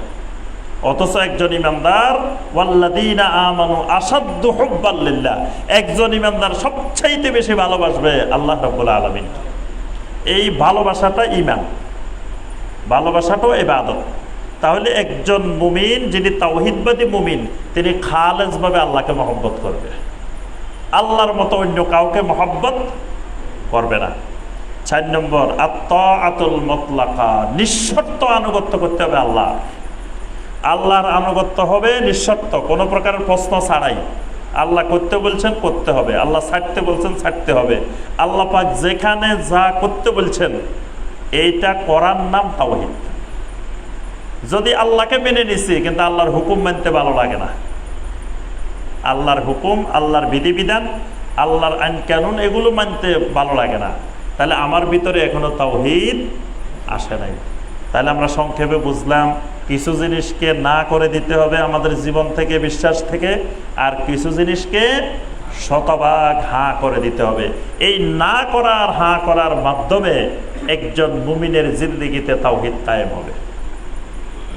এবার আসি আমরা এই তাওহীদের গুরুত্ব, তাওহীদ জানা, তাওহীদ বোঝা, তাওহীদটা মানা, তাওহীদ বাস্তবায়ন করা, এটার গুরুত্ব কতটুকু আমরা কয়েকটা গুরুত্ব সংক্ষেপে আলোচনা করব। 1 নম্বর, আত-তাওহীদ মিন আজালিহি খালাকাল্লাহুল খালকা। আল্লাহ পাক সমগ্র সৃষ্টি জগৎকে সৃষ্টি করেছেন একমাত্র তাওহীদের জন্য। আল্লাহ পাক সব কিছু সৃষ্টি করেছেন কিসের জন্য? তাওহীদের জন্য। আল্লাহর তাওহীদ বাস্তবায়ন হবে, এই কারণে আল্লাহ রাব্বুল আলামিন আল্লাহর এই সমস্ত মাখলুক সৃষ্টি জগৎ সৃষ্টি করেছেন। সূরা জারিয়াতের 56 নম্বর আয়াতে কারিমায় আল্লাহ পাক বলছেন, ওয়ামা খালাকতুল জিন্না ওয়াল ইনসা ইল্লা লিয়াবুদুন। আমি জিন আর মানুষকে বানাইছি কি কারণে? ইল্লা লিয়াবুদুন। শাইখুল ইসলাম ইমাম ইবনে তাইমিয়া রাহিমাহুল্লাহ বলেন, ইল্লা লিয়াবুদুন অর্থ হলো ইল্লা লিওয়াহিদুন, অর্থাৎ মানুষ আর জিন সৃষ্টি করেছি আমি একমাত্র আমার তাওহীদ বাস্তবায়ন করার জন্য। অর্থাৎ জমিনে এরা আমার একত্ববাদের স্বীকৃতি দিবে, আমার তাওহীদের স্বীকৃতি দিবে, এই কারণেই মানুষের জিন বানাইছি। আর মানুষের জিনের জন্যই বাকি সব বানাইছি। তাহলে পুরা সৃষ্টি জগৎটা কি কারণে বানানো হয়েছে? শুধুমাত্র তাওহীদের জন্য। যে জমিনে বান্দারা, আল্লাহর বান্দা বান্দিরা আল্লাহর একত্ববাদের, আল্লাহর তাওহীদের স্লোগান দিবে, তাওহীদের স্বীকৃতি দিবে, তাওহীদ ভিত্তিক ইবাদত করবে, তাওহীদ মেনে চলবে, এই জন্য আল্লাহ পাক সমগ্র সৃষ্টি জগৎ বানাইছেন। তাহলে আমরা বুঝতে পারি তাওহীদের গুরুত্ব কতটুকু। যেই তাওহীদের জন্য আল্লাহ পাক সমগ্র সৃষ্টি জগৎটাই তাওহীদের জন্য বানাইছেন। আমাদের সমাজে একটা জাল হাদিস প্রচলিত আছে যে আল্লাহ রাসূল সাল্লাল্লাহু আলাইহি সাল্লামকে না বানাইলে আসমান জমিন কিছু বানাইতেন না। এটা শুনছেন না? যে আল্লাহ রাসূল সাল্লাল্লাহু আলাইহি সাল্লামের জন্যই নাকি আল্লাহ পাক আসমান জমিন সব বানাইছেন। কিন্তু আল্লাহ পাক নিজেই স্পষ্ট করে বলতেছেন যে আমি আসমান জমিন অর্থাৎ মানুষ জিন বানানো মানে সমগ্র সৃষ্টি জগৎ বানানোর উদ্দেশ্যটা হলো ইল্লা লিয়াবুদুন, ইল্লা লিওয়াহিদুন। তাওহীদের জন্য আল্লাহ পাক সমগ্র সৃষ্টি জগৎ বানাইছেন। কোন মানুষ বা কোন নবী, কোন রাসূলের জন্য আসমান জমিন সৃষ্টি জগৎ বানানো হয়নি। সৃষ্টি জগৎটা বানানো হয়েছে আল্লাহর তাওহীদের জন্য। 2 নম্বর,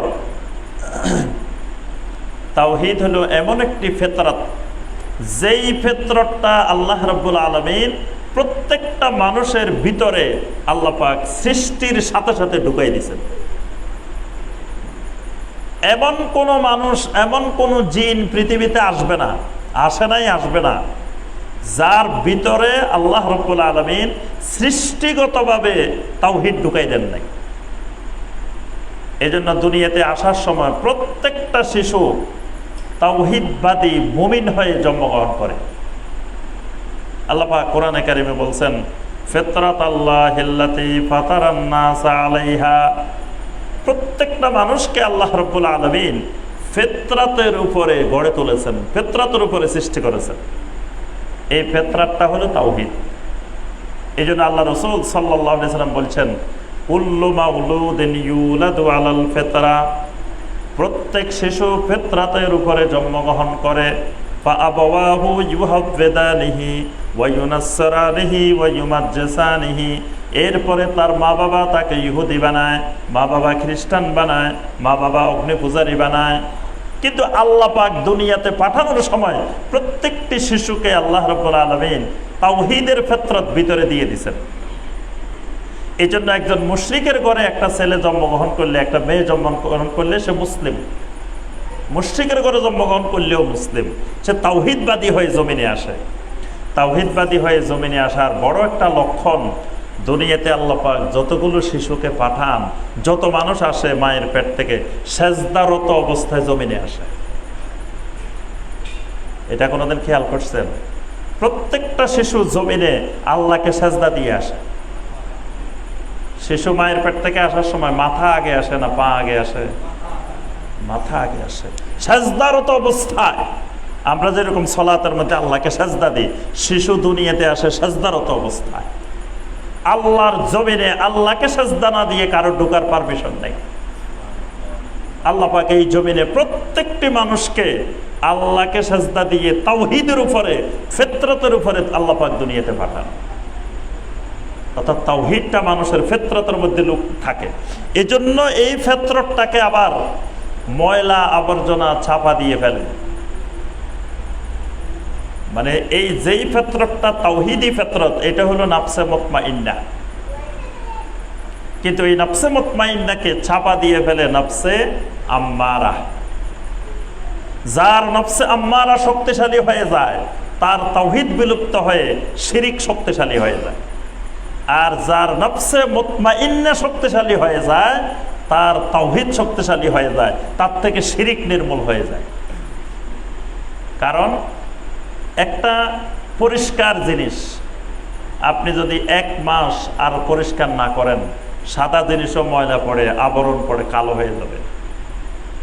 আল্লাহ পাক যে তাওহীদের ফিতরত দিয়ে, দবদবে পরিষ্কার তাওহীদ দিয়ে, ফিতরত দিয়ে একটা শিশুকে দুনিয়া পাঠাইলো, সেই যখন আস্তে আস্তে বড় হইতে হইতে যখন সে আর তাওহীদের শিক্ষা, তাওহীদের আওয়াজ, তাওহীদ যখন পায় না, শিরিক দেখতে দেখতে, শিরিক পাইতে পাইতে, শিরিকের ময়লায় ওই তাওহীদের ফিতরতটা ঢাকা পড়ে যায়।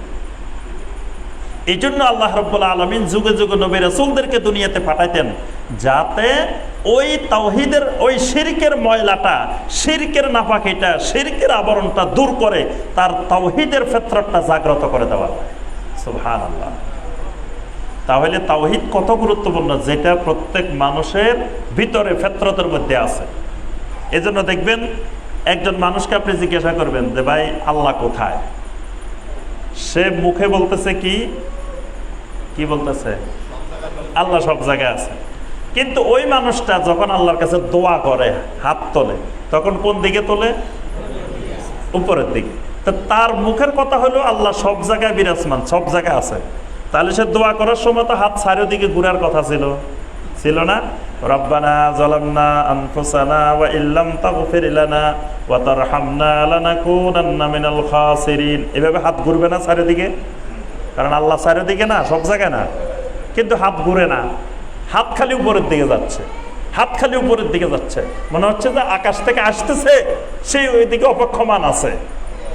তাহলে তার মুখের কথার সাথে বাস্তবতার মিল নেই কেন? তার ভিতরে আল্লাহ রাব্বুল আলামিন যে ফিতরত তৈরি করে দিয়েছেন, তাওহীদের ফিতরত, সেই ফিতরত তাকে সাক্ষ্য দিচ্ছে যে আল্লাহ উপর। কিন্তু সেই জবানে যেটা শিখছে, সেটা যে ভুল শিখছে, ভুলটা জবানে বলতেছে, কিন্তু ভিতরে ফিতরত তাকে তাওহীদের দিকে আহ্বান করতেছে। আল্লাহ রাসূল সাল্লাল্লাহু আলাইহি সাল্লাম ওহী আসার জন্য বারবার আকাশের দিকে তাকাইতেন। কাদ নারা তাকাল্লুবা ওয়াজহিকা ফিস সামা। কিবলা পরিবর্তনের ব্যাপারে আল্লাহ পাক বলেছেন, আমি আল্লাহ দেখতেছি, আপনি খালি আপনার চেহারাকে বারবার আকাশের দিকে নিক্ষেপ করতেছেন, আকাশের দিকে ফিরাইতেছেন। তাহলে ওহী কোন দিক থেকে আসতো? উপরের দিক থেকে। নবী সাল্লাল্লাহু আলাইহি ওয়াসাল্লামের মেরাজ কোন দিকে হয়েছে? উপরের দিকে। মেরাজ যদি আল্লাহ সব জায়গায় বিরাজমান হলে নিচের দিকেও তো মেরাজ হতে পারতো, কি বলেন? তো মেরাজ নিচের দিকে হয় না, মেরাজ হচ্ছে কোন দিকে? উপরের দিকে। অর্থাৎ অসংখ্য দলিল প্রমাণ এবং ফিতরত মানুষের ভিতরে, আল্লাহর তাওহীদ আল্লাহ মানুষের ভিতরে এমনি ঢুকে দিয়েছেন। এই জন্য আপনি দেখবেন অসংখ্য মানুষ না বোঝার কারণে দুনিয়াবি বিভিন্ন শিরক করে, কিন্তু যখন তাকে আপনি তাওহীদটা একটু বুঝে দিতে পারবেন, সে বাড়িতে যায় যদি নীরবে রাত্রে বসে গভীরভাবে চিন্তা করে, সে দেখবেন যে শিরক মুক্ত হয়ে তাওহীদবাদী হয়ে যাবে। কিন্তু সেই যদি কোনো দলীয় ছাপায় ছাপা পড়ে যায়, দলবাজির মধ্যে চাপা পড়ে যায়, গ্রুপবাজির মধ্যে চাপা পড়ে যায়, তখন সে আর বাইরে হতে পারে না। কিন্তু তার অন্তর যদি নিরপেক্ষভাবে সেই গভীরভাবে চিন্তা করে, তাহলে তাওহীদ বোঝা কঠিন কিছু না, একেবারে সহজ। কারণ তার ভিতরেই তো আছে লুকায়িত, আল্লাহ পাক তাওহীদ দিয়ে দিয়েছেন প্রত্যেক মানুষের ভিতরে, কিন্তু সেটা শিরকের কারণে ছাপা পড়ে গেছে। 3 নম্বর তাওহীদের গুরুত্ব, আল্লাহ পাক সমস্ত বানি আদম থেকে তাওহীদের ব্যাপারে অঙ্গীকার নিয়েছেন। একজন মানুষও জমিনে আসে নাই, আসবে না, যার থেকে আল্লাহ রাব্বুল আলামিন তাওহীদের ব্যাপারে অঙ্গীকার নেন নাই, ওয়াদা নেন নাই। আল্লাহ পাক প্রত্যেক মানুষ থেকে নিছেন, আশহাদাহুম আলা আনফুসিহিম আলাস্তু বিরাব্বিকুম ক্বালু বালা। আল্লাহ পাক সমস্ত মানুষ থেকে এই অঙ্গীকার, এই মিসাক, আলাস্তু বিরাব্বিকুম, আমি কি তোমাদের রব নই, এই স্বীকৃতিটা দুনিয়াতে আসার আগেই আল্লাহ পাক অঙ্গীকারটা নিয়ে নিছেন। আমরা স্বীকৃতি দিয়ে আসছি আল্লাহর কাছে, বালা। তাহলে আমরা কিন্তু তাওহীদবাদী হয়ে দুনিয়াতে আসছি, আল্লাহকে একমাত্র রব মেনে দুনিয়াতে আসছি। আল্লাহকে একমাত্র রব না মেনে কারো দুনিয়ায় আসার অধিকার ছিল না। কারণ আল্লাহর রুবুবিয়তের ভিতরে আসবে, আল্লাহকে রব না মেনে কিভাবে আসবে? কিন্তু আল্লাহর রুবুবিয়তের মধ্যে, আল্লাহর জমিনে আল্লাহর সবকিছু ভোগ করে, আল্লাহকে একমাত্র রব মানে না। কেন? কারণ এখানে চতুর্মুখী কিছু দুশ্মনের, শত্রুর শত্রুতার কবলে পড়ে যায়। কিসের কবলে পড়ে? শত্রুর কবলে। আমাদের শত্রু, তাওহীদের শত্রু কি কি বলেন তো দেখি? শিরিক শত্রু না, শিরিকটা হলো কর্ম, কিন্তু কোনো একটা কারণে সে শিরিক করে, যার কারণে করে ও আমাদের দুশ্মন। 1 নম্বর হলো নফস, নফসে আম্মারা। 2 নম্বরে শয়তান। নফসে আম্মারাটা হইল গোপন দুশ্মন, শয়তান হইল প্রকাশ্য দুশ্মন।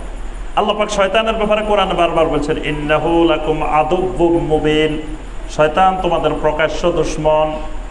তাহলে প্রকাশ্য দুশ্মনের চেয়ে গোপন দুশ্মন কিন্তু বেশি খারাপ।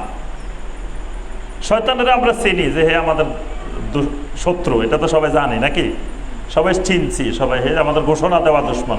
সে আল্লাহকে বলি এসছে, ওয়ালা উদিল্লান্নাহুম, অবশ্যই অবশ্যই আমি তোমার বান্দাদেরকে গোমরাহ করে ছাড়বো, জাহান্নামে নিব। সব তো সে চ্যালেঞ্জ দিয়ে আসছে, সে আমাদের চ্যালেঞ্জ দেওয়া, ঘোষণা দেওয়া দুশ্মন। কিন্তু নফসে আম্মারা যেটা, এটা চুপ করে বসে থাকে, গোপন দুশ্মন। এই জন্য নফসে আম্মারাকে দমন করা 1 নম্বর জিহাদ। এই জন্য আল্লাহ পাক কোরআনে কারীমের মধ্যে বলছেন, ওয়া আম্মা মান খাফা মাকামা রাব্বিহি ওয়া নাহান নাফসা আনিল হাওয়া ফাইন্নাল জান্নাতা হিয়াল মাওয়া। সূরা নাজিআত। আল্লাহ পাক বলতেছেন, যে ব্যক্তি তার রবের মাকামকে ভয় করে, ওয়া নাহান নাফসা আনিল হাওয়া, তার নফসকে হাওয়া থেকে বিরত রাখে, দূরে রাখে, ফাইন্নাল জান্নাতা হিয়াল মাওয়া, জান্নাতেই হলো তার ঠিকানা।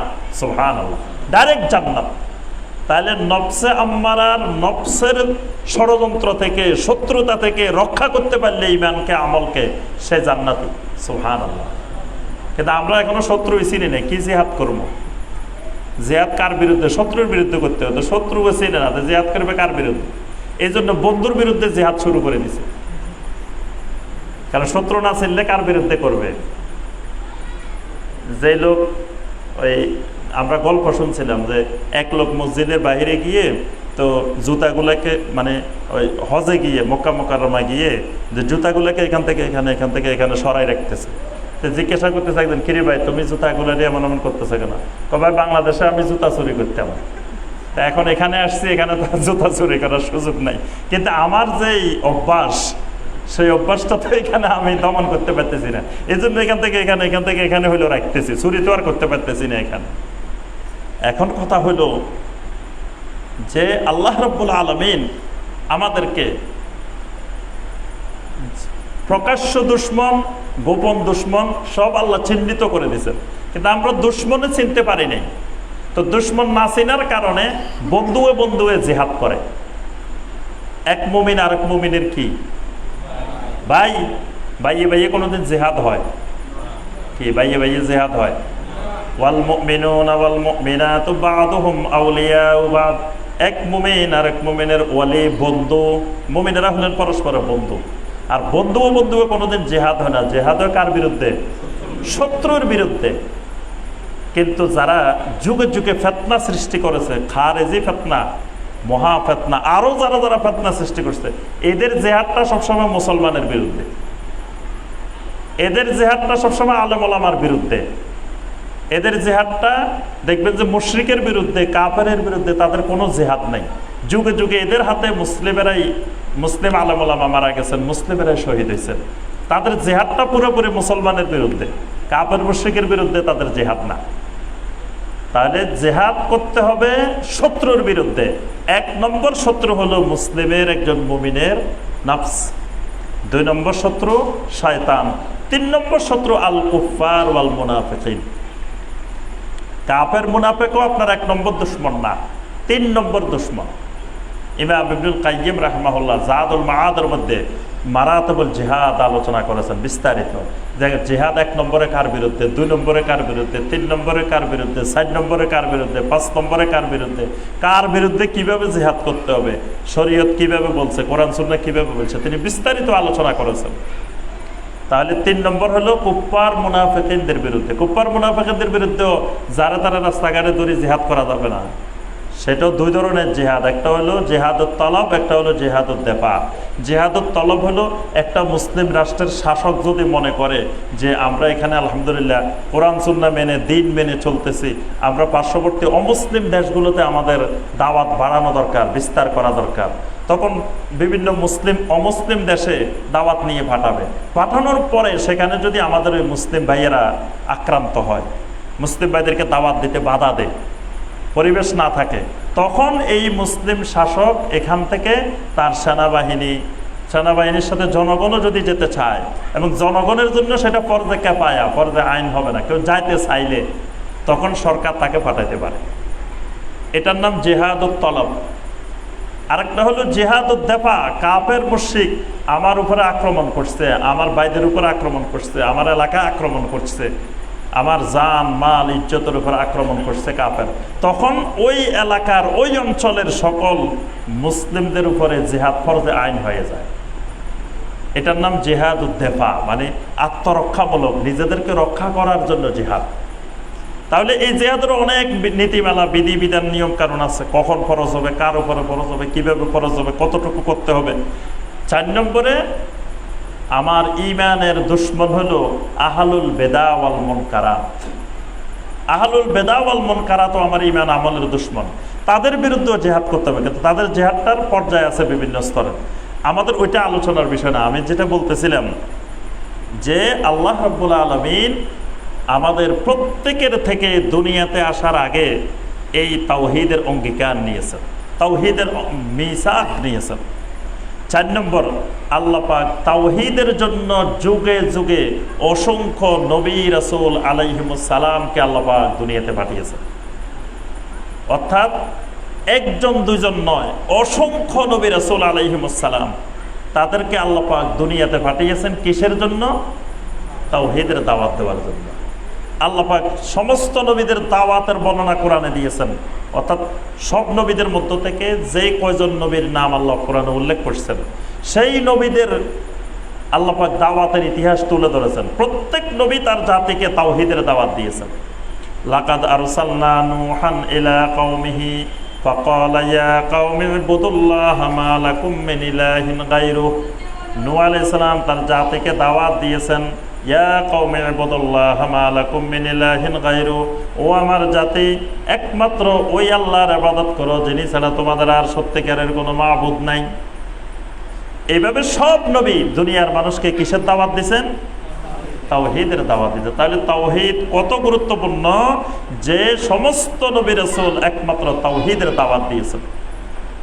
5 নম্বর, আল্লাহ রাব্বুল আলামিন তাওহীদের জন্যই, তাওহীদ বোঝানোর জন্যই, তাওহীদ মানার জন্যই আল্লাহ রাব্বুল আলামিন যুগে যুগে আসমানে কিতাব নাযিল করছেন।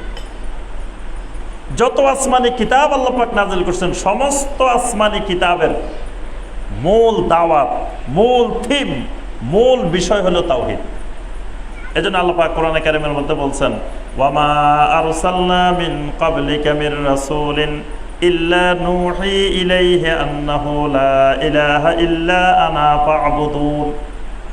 আপনার আগে যত রাসূল আমি দুনিয়াতে পাঠিয়েছি, প্রত্যেক রাসূলের কাছে আমি ওহী পাঠিয়েছি, আন্নাহু লা ইলাহা ইল্লা আনা, আমি ছাড়া আর কোনো সত্যিকারের মাবুদ নাই। সমস্ত নবীর কাছে ওহী পাঠানো হয়েছে এই মর্মে যে আল্লাহ ছাড়া কোনো সত্যিকারের মাবুদ নাই। ফা'বুদুন, দুনিয়ার মানুষ তোমরা একমাত্র আমি আল্লাহর ইবাদত করো। তাহলে বোঝা গেল আসমানি কিতাব নাজিলের মূল উদ্দেশ্য কি? এই জন্য দেখবেন কোরআনে কারিমের মধ্যে সবচাইতে বেশি আলোচনা তাওহীদের, অর্ধেকের বেশি আলোচনা কোরআনে কারিমের মধ্যে শুধু আল্লাহ রাব্বুল আলামিনের তাওহীদ সংক্রান্ত। এইভাবে সমস্ত আসমানি কিতাব দুনিয়াতে এসেছে দুনিয়ার মানুষকে তাওহীদ শেখানোর জন্য। 6 নম্বর, তাওহীদ এমন একটা বিষয়, মানুষকে দাওয়াত দিতে গেলে সর্বপ্রথম তাওহীদের দাওয়াত দিতে হয়। তাওহীদ বাদ দিয়ে আপনি অন্য কিছু দাওয়াত দিতে পারবেন না। দাওয়াতের বিষয়বস্তুই তাওহীদ। আল্লাহ রাসূল সাল্লাল্লাহু আলাইহি সাল্লাম যখন মুআয ইবনে জাবাল রাদিয়াল্লাহু আনহুকে ইয়ামান পাঠাইলেন, পাঠানোর সময় বললেন, মুআয ইন্নাকা তাআতি কওমান আহলা কিতাব, তুমি যে কওমের কাছে যাচ্ছ এরা আহলে কিতাব, ফাদউহুম ইলা শাহাদাতি আল্লা ইলাহা ইল্লাল্লাহ ওয়া আন্নী রাসূলুল্লাহ। তুমি সেখানে গিয়ে তাদেরকে প্রথম দাওয়াত দিবা যে লা ইলাহা ইল্লাল্লাহ ওয়া আন্নী রাসূলুল্লাহ, যে আল্লাহ ছাড়া কোনো সত্যিকারের মাবুদ নাই আর আমি আল্লাহ রাসূল। এইটা মেনে নিলে তারপরে তুমি সালাতের কথা জানাই দিবা, তারপরে যাকাতের কথা জানাই দিবা, তারপরে অন্যান্য বিষয়। কিন্তু 1 নম্বরে তাওহীদের দাওয়াত। তাওহীদ না বুঝলে তার কাছে নামাজের কোনো মূল্য নেই। আজকে আমাদের দেশের বিশাল সংখ্যক মুসলিম ভাই বোন বেনামাজি। এই বেনামাজিটা তার রোগ না, তার রোগ হইল সে তাওহীদ বুঝে নেই। মানুষের জ্বর হয় না, আমাদের জ্বর কিন্তু রোগ না। জ্বর হইল আরেকটা রোগ হয়েছে ভিতরে, ওই রোগের একটা লক্ষণ যে জ্বর হয়েছে, যে কোনো এক জায়গায় সমস্যা হয়েছে ভিতরে, হয় টাইফয়েড হয়েছে, যক্ষা হয়েছে, তারপরে বিভিন্ন ধরনের বিভিন্ন কিছু হইতে পারে, করোনা ভাইরাস ঢুকছে, কোনো একটা না কোনো একটা ঢুকছে, এই জন্য জ্বর দেখা দিছে। এই মুসলিম ব্যাপক হারে বেনামাজি হয়ে গেছে। আমরা মনে করতেছি আহারে এই মুসলমানগুলা তাওহীদি জনতা। দেখবেন ওয়াজ মাহফিলে যখন দাওয়াত দেয়, প্রিয় মুসলিম তাওহীদি জনতা, সবাই তাওহীদি জনতা। এই তাওহীদি জনতা সব বেনামাজি হয়ে গেছে, দলে দলে, ঝাঁকে ঝাঁকে। কেন বেনামাজি হলো? এটার মূল রোগ হলো তাওহীদ বুঝে নাই, তাওহীদ শিখে নাই, তাওহীদের এখনো বুঝতে পারে নাই। তাওহীদ বুঝলে কোন মুসলিম কোনোদিন বেনামাজি হইতে, আল্লাহু আকবার। সে তাওহীদ বুঝেছিলেন যে সাহাবী, অন্ধ সাহাবী নবী সাল্লাল্লাহু আলাইহি সাল্লামের কাছে আসছেন, এসে বলতেছেন আমাকে কেউ আনার মতো লোক নাই, অন্ধকারে রাত্রিবেলা আমি অন্ধ মানুষ, কিভাবে মসজিদে জামাতে হাজির হব, কিভাবে যাব, আমাকে একটু রুখসত দেন, জামাত থেকে রুখসত দেন। নামাজ ছাড়া তো দূরের কথা, কিসের রুখসত ছাড়ছেন? জামাত। সেই রাস্তা বর্তমানে তো আধুনিক রাস্তা না, মসজিদে নববীতে আসা যাওয়া সেই যুগের রাস্তা, অন্ধ মানুষ রাত্রিবেলায় কিভাবে আসবেন? আল্লাহ রাসূল সাল্লাল্লাহু আলাইহি ওয়াসাল্লাম বললেন, হাল তাসমাউন নিদা, তুমি কি কানে শোনো, আজান শোনো? বলছেন হ্যাঁ নাম, আমি কানে শুনি। নবী সাল্লাল্লাহু আলাইহি ওয়াসাল্লাম বললেন, ফাআজিব, কানে যদি আজান শোনো, তুমি অন্ধ হইলেও জামাত থেকে কোনো রুখসত নাই। আজান শুনছো, জবাব দিতে হবে, কারণ তাওহীদের আওয়াজ তোমার কানে যাবে আর তাওহীদে সাড়া দিবে না। আজানের বাক্যগুলো তাওহীদের আওয়াজ। প্রথমে বলা হচ্ছে আল্লাহু আকবার, আল্লাহু আকবার, তাওহীদের ঘোষণা। আশহাদু আল্লা ইলাহা ইল্লাল্লাহ, আশহাদু আল্লা ইলাহা ইল্লাল্লাহ, তাওহীদের ঘোষণা গেছে। আর মুসলিম ঘরে বসে থাকতে পারে না। তাওহীদবাদী মুমিন যেখান থেকে শুনবে দৌড় দিবে, তাওহীদবাদী মুমিন তাওহীদে তারা টানবে। কিন্তু সে আসে নাই, মানে সে এখনো তার ভিতরে তাওহীদে ঢুকে নাই।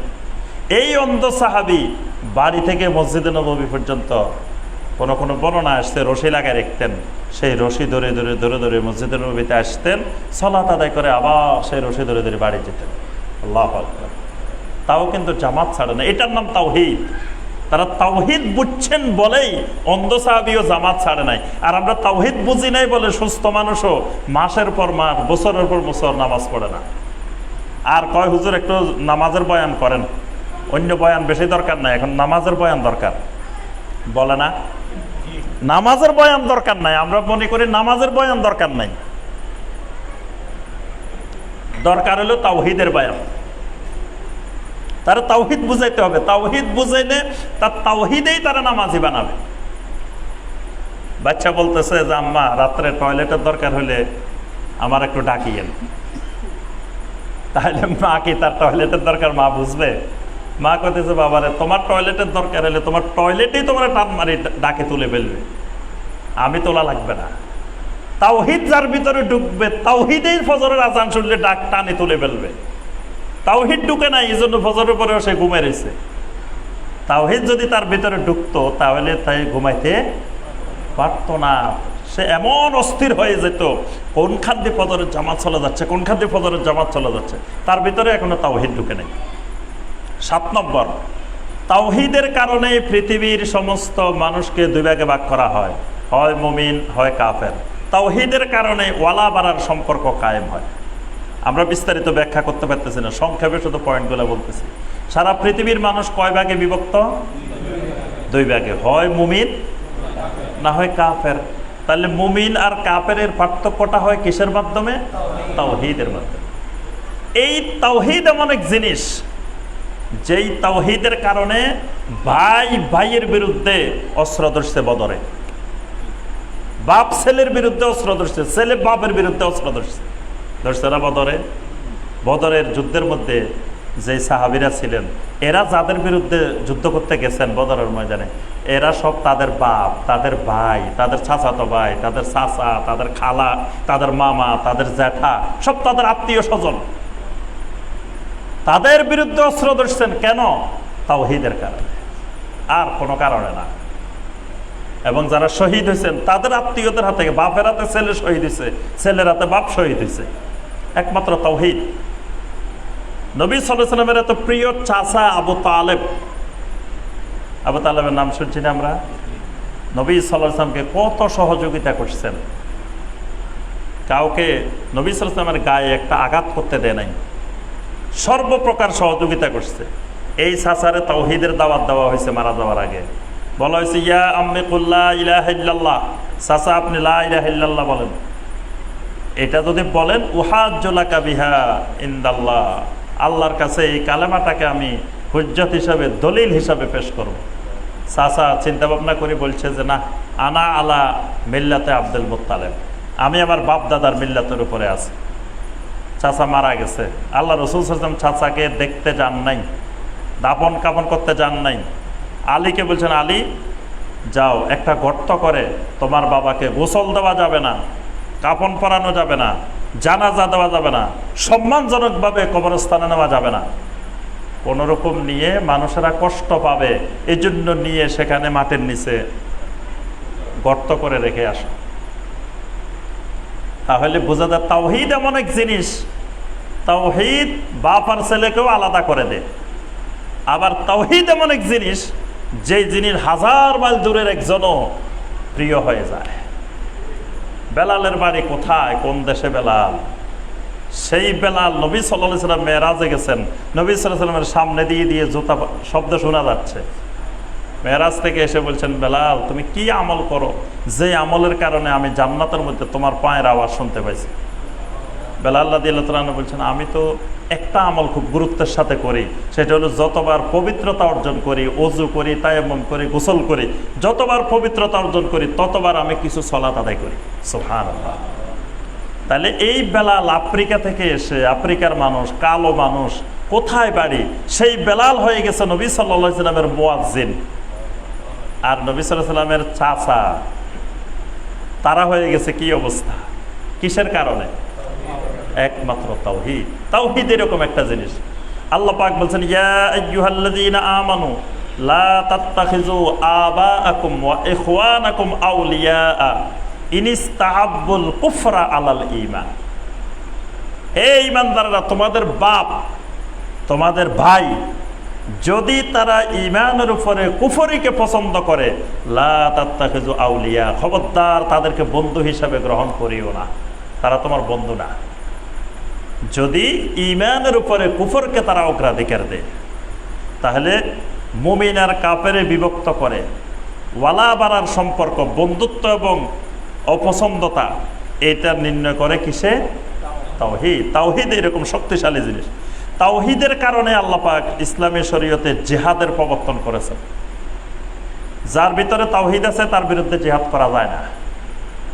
এজন্য নবী সাল্লাল্লাহু আলাইহি ওয়াসাল্লাম বলেছেন, উমিরতু আন উকাতালান নাস হাত্তা ইয়াশহাদু আল্লা ইলাহা ইল্লাল্লাহ ওয়াহদাহু লা শারীকা লাহু ওয়া আন্নী রাসূলুল্লাহ। আমি আদিষ্ট হয়েছি ওই ব্যক্তির বিরুদ্ধে ততক্ষণ লড়াই করার যতক্ষণ না সে সাক্ষী দিবে লা ইলাহা ইল্লাল্লাহ মুহাম্মাদুর রাসূলুল্লাহ সাল্লাল্লাহু আলাইহি ওয়াসাল্লাম। তাহলে বোঝা গেল তাওহীদের কারণে জিহাদ করা হয়, তাওহীদের কারণে জিহাদ থেকে বিরত থাকা হয়। তাওহীদ, আল্লাহর সাহায্য পাওয়ার শর্ত হলো তাওহীদ। যেই জাতির ভিতরে তাওহীদ থাকবে ওই জাতিকে আল্লাহ রাব্বুল আলামিন সাহায্য করবেন, আল্লাহ তাদেরকে খেলাফত দিবেন। তাওহীদ না থাকলে ওই জাতিকে আল্লাহ কোনোদিন খেলাফত দিবেন না, সাহায্য করবেন না। ওয়া'আদাল্লাহুল্লাযীনা আমানু মিনকুম ওয়া আমিলুস সালিহাত লা ইস্তাখলিফান্নাহুম ফিল আরদি। আল্লাহর ওয়াদা, তোমাদের মধ্যে যারা ঈমানদার হবে এবং আমলে সালেহ করবে তাদেরকে আল্লাহ জমিনে অবশ্যই অবশ্যই খেলাফত দিবেন। জমিনে আল্লাহ রাব্বুল আলামিন তাদের হাতে আল্লাহর জমিন তুলে দিবেন। এখন যাদের হাতে আল্লাহ জমিন তুলে দিবেন তারা হলো মুশরিক, তারা শিরককারী, মুসলিমের নামে বড় প্রতারক, দুনিয়ার শিরক করে বেড়ায়, দুনিয়ার কুফর করে বেড়ায়, দুনিয়ার জাহিলিয়াত। আল্লাহ তাদের হাতে জমিন তুলে দিবেন কেন? তার থেকে ওই কাফেরটা হয়তো ভালো। আপনার গ্রামে কিছু জমি আছে, 5 বিঘা জমি আছে, তো বাড়িতে যাই, এক বাইরে পাইলেন মুসলিম ভাই, খুব আল্লাহওয়ালা দিনদার মানুষ, তারে বর্গা দিয়ে আসলেন। বর্গা তো বুঝেন? বর্গা দিয়ে আসতেন, বলছে যে ভাই আপনি আমার জমিগুলো চাষ করেন, চাষাবাদ করি, যাহা পান আমার কিছু দিয়েন, আপনি কিছু খাইয়েন। উনি কি করছে, সুন্দর করে জমিতে ফসল লাগাই আসি, এরপরে উনি আর সারা 3 মাস 4 মাস আর খবর এনে নাই, ধান লাগাই আসি, উনি উনার কাজকর্ম করতেছে, ব্যবসা বাণিজ্য করতেছে, অন্য কাজে আছে। 3 মাস পরে উনি গেছে ধান কাটার জন্য, সবাই ধান কাটতে গেছে, উনিও গেছে, যাই দেখে উনার জমিতে কি কিছু আছে, ধান নাই, সব বসি হয়েছে, কি পাইব? তিনি তো 3 মাস সার ওষুধ দেয় নাই, পরিষ্কার করে নাই, কিচ্ছু করে নাই, খোঁজ খবর এনে নাই। এখন 3 মাস পরে হে নিজেও পায় নাই, আপনারাও দিতে পারে না। এখন যাই, হে বলে যে ভাই আমরা তো দিছিলেন, আসলে খোঁজ খবর নিতে পারি নাই, এই অবস্থা। এখন এক অমুসলিম সে আসি বলতেছে ভাই আমারে দেন, দাদা আমারে দেন জমিটা, আপনি তারে দিলেন। দেওয়ার পরে সে এত সুন্দর করে জমিটার চাষাবাদ করছে, পরের বছর আপনারও দিল 20 মণ, হেও পাইল 20 মণ। এখন 3য় বছর যায়, আপনি জমিটা কি ওই মুসলিম বাড়ি দিবেন না অমুসলিমটারে দিবেন? আল্লাহর জমিন আল্লাহ কেন আমাদের হাতে তুলে দিবেন? যেই জাতি তাওহীদ বুঝে না, শিরক বুঝে না, যেই জাতি কুফর বুঝে না, ঈমান বুঝে না, আল্লাহ সেই জাতির হাতে কখনো আল্লাহর জমিন তুলে দিবেন না। খেলাফত খেলাফত করে চিৎকার করা হবে, কিন্তু আল্লাহ খেলাফত দিবেন না। আল্লাহর ওয়াদা হলো আমানু মিনকুম ওয়া আমিলুস সালিহাত। যখন মানুষ তাওহীদবাদী হবে আল্লাহ অটোমেটিক খেলাফত দিয়ে দিবেন, কিন্তু তাওহীদবাদী না হলে আল্লাহর সাহায্য, আল্লাহর বিজয় আল্লাহ দিবেন না। হেদায়েত পাওয়া এবং নিরাপত্তা পাওয়ার মূল শর্ত তাওহীদ। নিরাপত্তা পাওয়ার মূল শর্ত কি? যতদিন মুসলিমের মধ্যে তাওহীদ থাকবে ততদিন মুসলিমেরা নিরাপদে থাকবে। যখন তাওহীদ থাকবে না তখন মুসলিমেরা খালি মার খাবে। আল্লাহর ওয়াদা, আল্লাহ পাক কোরআনে কারীমের মধ্যে বলছেন, আল্লাযীনা আমানু ওয়া লাম ইয়ালবিসু ঈমানাহুম বিযুলমিন উলাইকা লাহুমুল আমনু ওয়া হুম মুহতাদুন। সূরা আল-আনআমের 81 নম্বর আয়াত। আল্লাহ পাক বলছেন, যারা ঈমান এনেছে, ঈমান আনার পরে তাদের ঈমানটাকে শিরকের সাথে মিশ্রিত করে নাই, অর্থাৎ শিরক মুক্ত তাওহীদি ঈমান ছিল, উলাইকা লাহুমুল আমনু, এদের জন্যই আল্লাহর নিরাপত্তা থাকবে। আল্লাহ এদেরকে নিরাপত্তা দিবেন। যখন এদের তাওহীদ থাকবে না, এদের নিরাপত্তা উঠে যাবে। আজকে আমাদের থেকে আল্লাহর নিরাপত্তা উঠে গেছে। এই জন্য সারা পৃথিবীতে মার খাই আমরা, কারণ আমাদের ভিতরে তাওহীদ নেই। তাওহীদ যতদিন মুসলিমদের ছিল ততদিন সারা পৃথিবীর নেতৃত্ব দিছে মুসলিম। মুসলিমদের ভয়ে সারা পৃথিবী থরথর করে কাঁপছে। তাদের মূল শক্তিটা ছিল তাওহীদ। এই জন্য আল্লাহ রাসূল সাল্লাল্লাহু আলাইহি ওয়াসাল্লাম বলছেন, আল্লাহ পাক আমাকে 5টা জিনিস দিয়ে সাহায্য করছেন, যেটা আর কাউকে দেন নাই। তোর মধ্যে একটা হলো নুসিরতু বির-রু'বে মাসিরাতা শাহরিন। 1 মাসের দূরত্ব, 1 বছরের দূরত্ব, এত দূর থেকেও মুহাম্মদ সাল্লাল্লাহু আলাইহি সাল্লাম এবং তার সাহাবীদের নাম শুনলে সে ভয়ে থরথর করে কাঁপত। তার অন্তরে আল্লাহ ভয় সৃষ্টি করে দিত। এই ভয়ের দ্বারা আল্লাহ আমাকে সাহায্য করছেন। মানে আসলে ওই রোম, ওই পারস্য বিশাল বিশাল শক্তি, সেইগুলাকে দমন করার মতো শক্তি, সামর্থ্য, অস্ত্র, জনবল আমাদের কিছুই নেই। কিন্তু সেই শত মাইল, হাজার হাজার মাইল দূরের থেকে, রোমের থেকে, পারস্য থেকে মুহাম্মদ সাল্লাল্লাহু আলাইহি ওয়াসাল্লাম এবং তার সাহাবীদের নাম শুনলে সে সেখানেই থরথর করে কাঁপতে থাকত। এই ভয়টা আল্লাহ ইমানদারদের ক্ষেত্রেও তৈরি করে দিবেন। যদি ইমানদারদের ভিতরে তাওহীদ আসে, কাফেরদের অন্তরে আল্লাহ ভয় তৈরি করে দিবে। কিন্তু ইমানদারের ভিতরে যদি তাওহীদ না থাকে, তাহলে আল্লাহর এই নিরাপত্তা আল্লাহ দিবেন না। 11 নম্বর, আহলে কিতাবের সাথে আমাদের একটা সমঝোতার রাস্তা আছে, সেটা হলো তাওহীদ। আল্লাহ পাক বলেছেন, কুল ইয়া আহলাল কিতাব তাআলাউ ইলা কালিমাতিন সাওয়াইন বাইনানা ওয়া বাইনাকুম আল্লা না'বুদা ইল্লাল্লাহ। হে আহলে কিতাবের, আসো, তোমাদের মাঝে আর আমাদের মাঝে একটা সমঝোতার চুক্তি স্বাক্ষর করি। কি চুক্তি? আল্লাহ না'বুদা ইল্লাল্লাহ, আমরা আল্লাহ ছাড়া আর কারো ইবাদত করব না। এটাতে কিন্তু আহলে কিতাবরা রাজি হবে না, কারণ আহলে কিতাব এখন আর আহলে কিতাব নাই। আহলে কিতাব সব নাস্তিক হয়ে গেছে, আহলে কিতাব কাফের হয়ে গেছে, আহলে কিতাব মুশরিক হয়ে গেছে। এখন অনেকে কয় আহলে কিতাবের বিয়ে করা জায়েজ।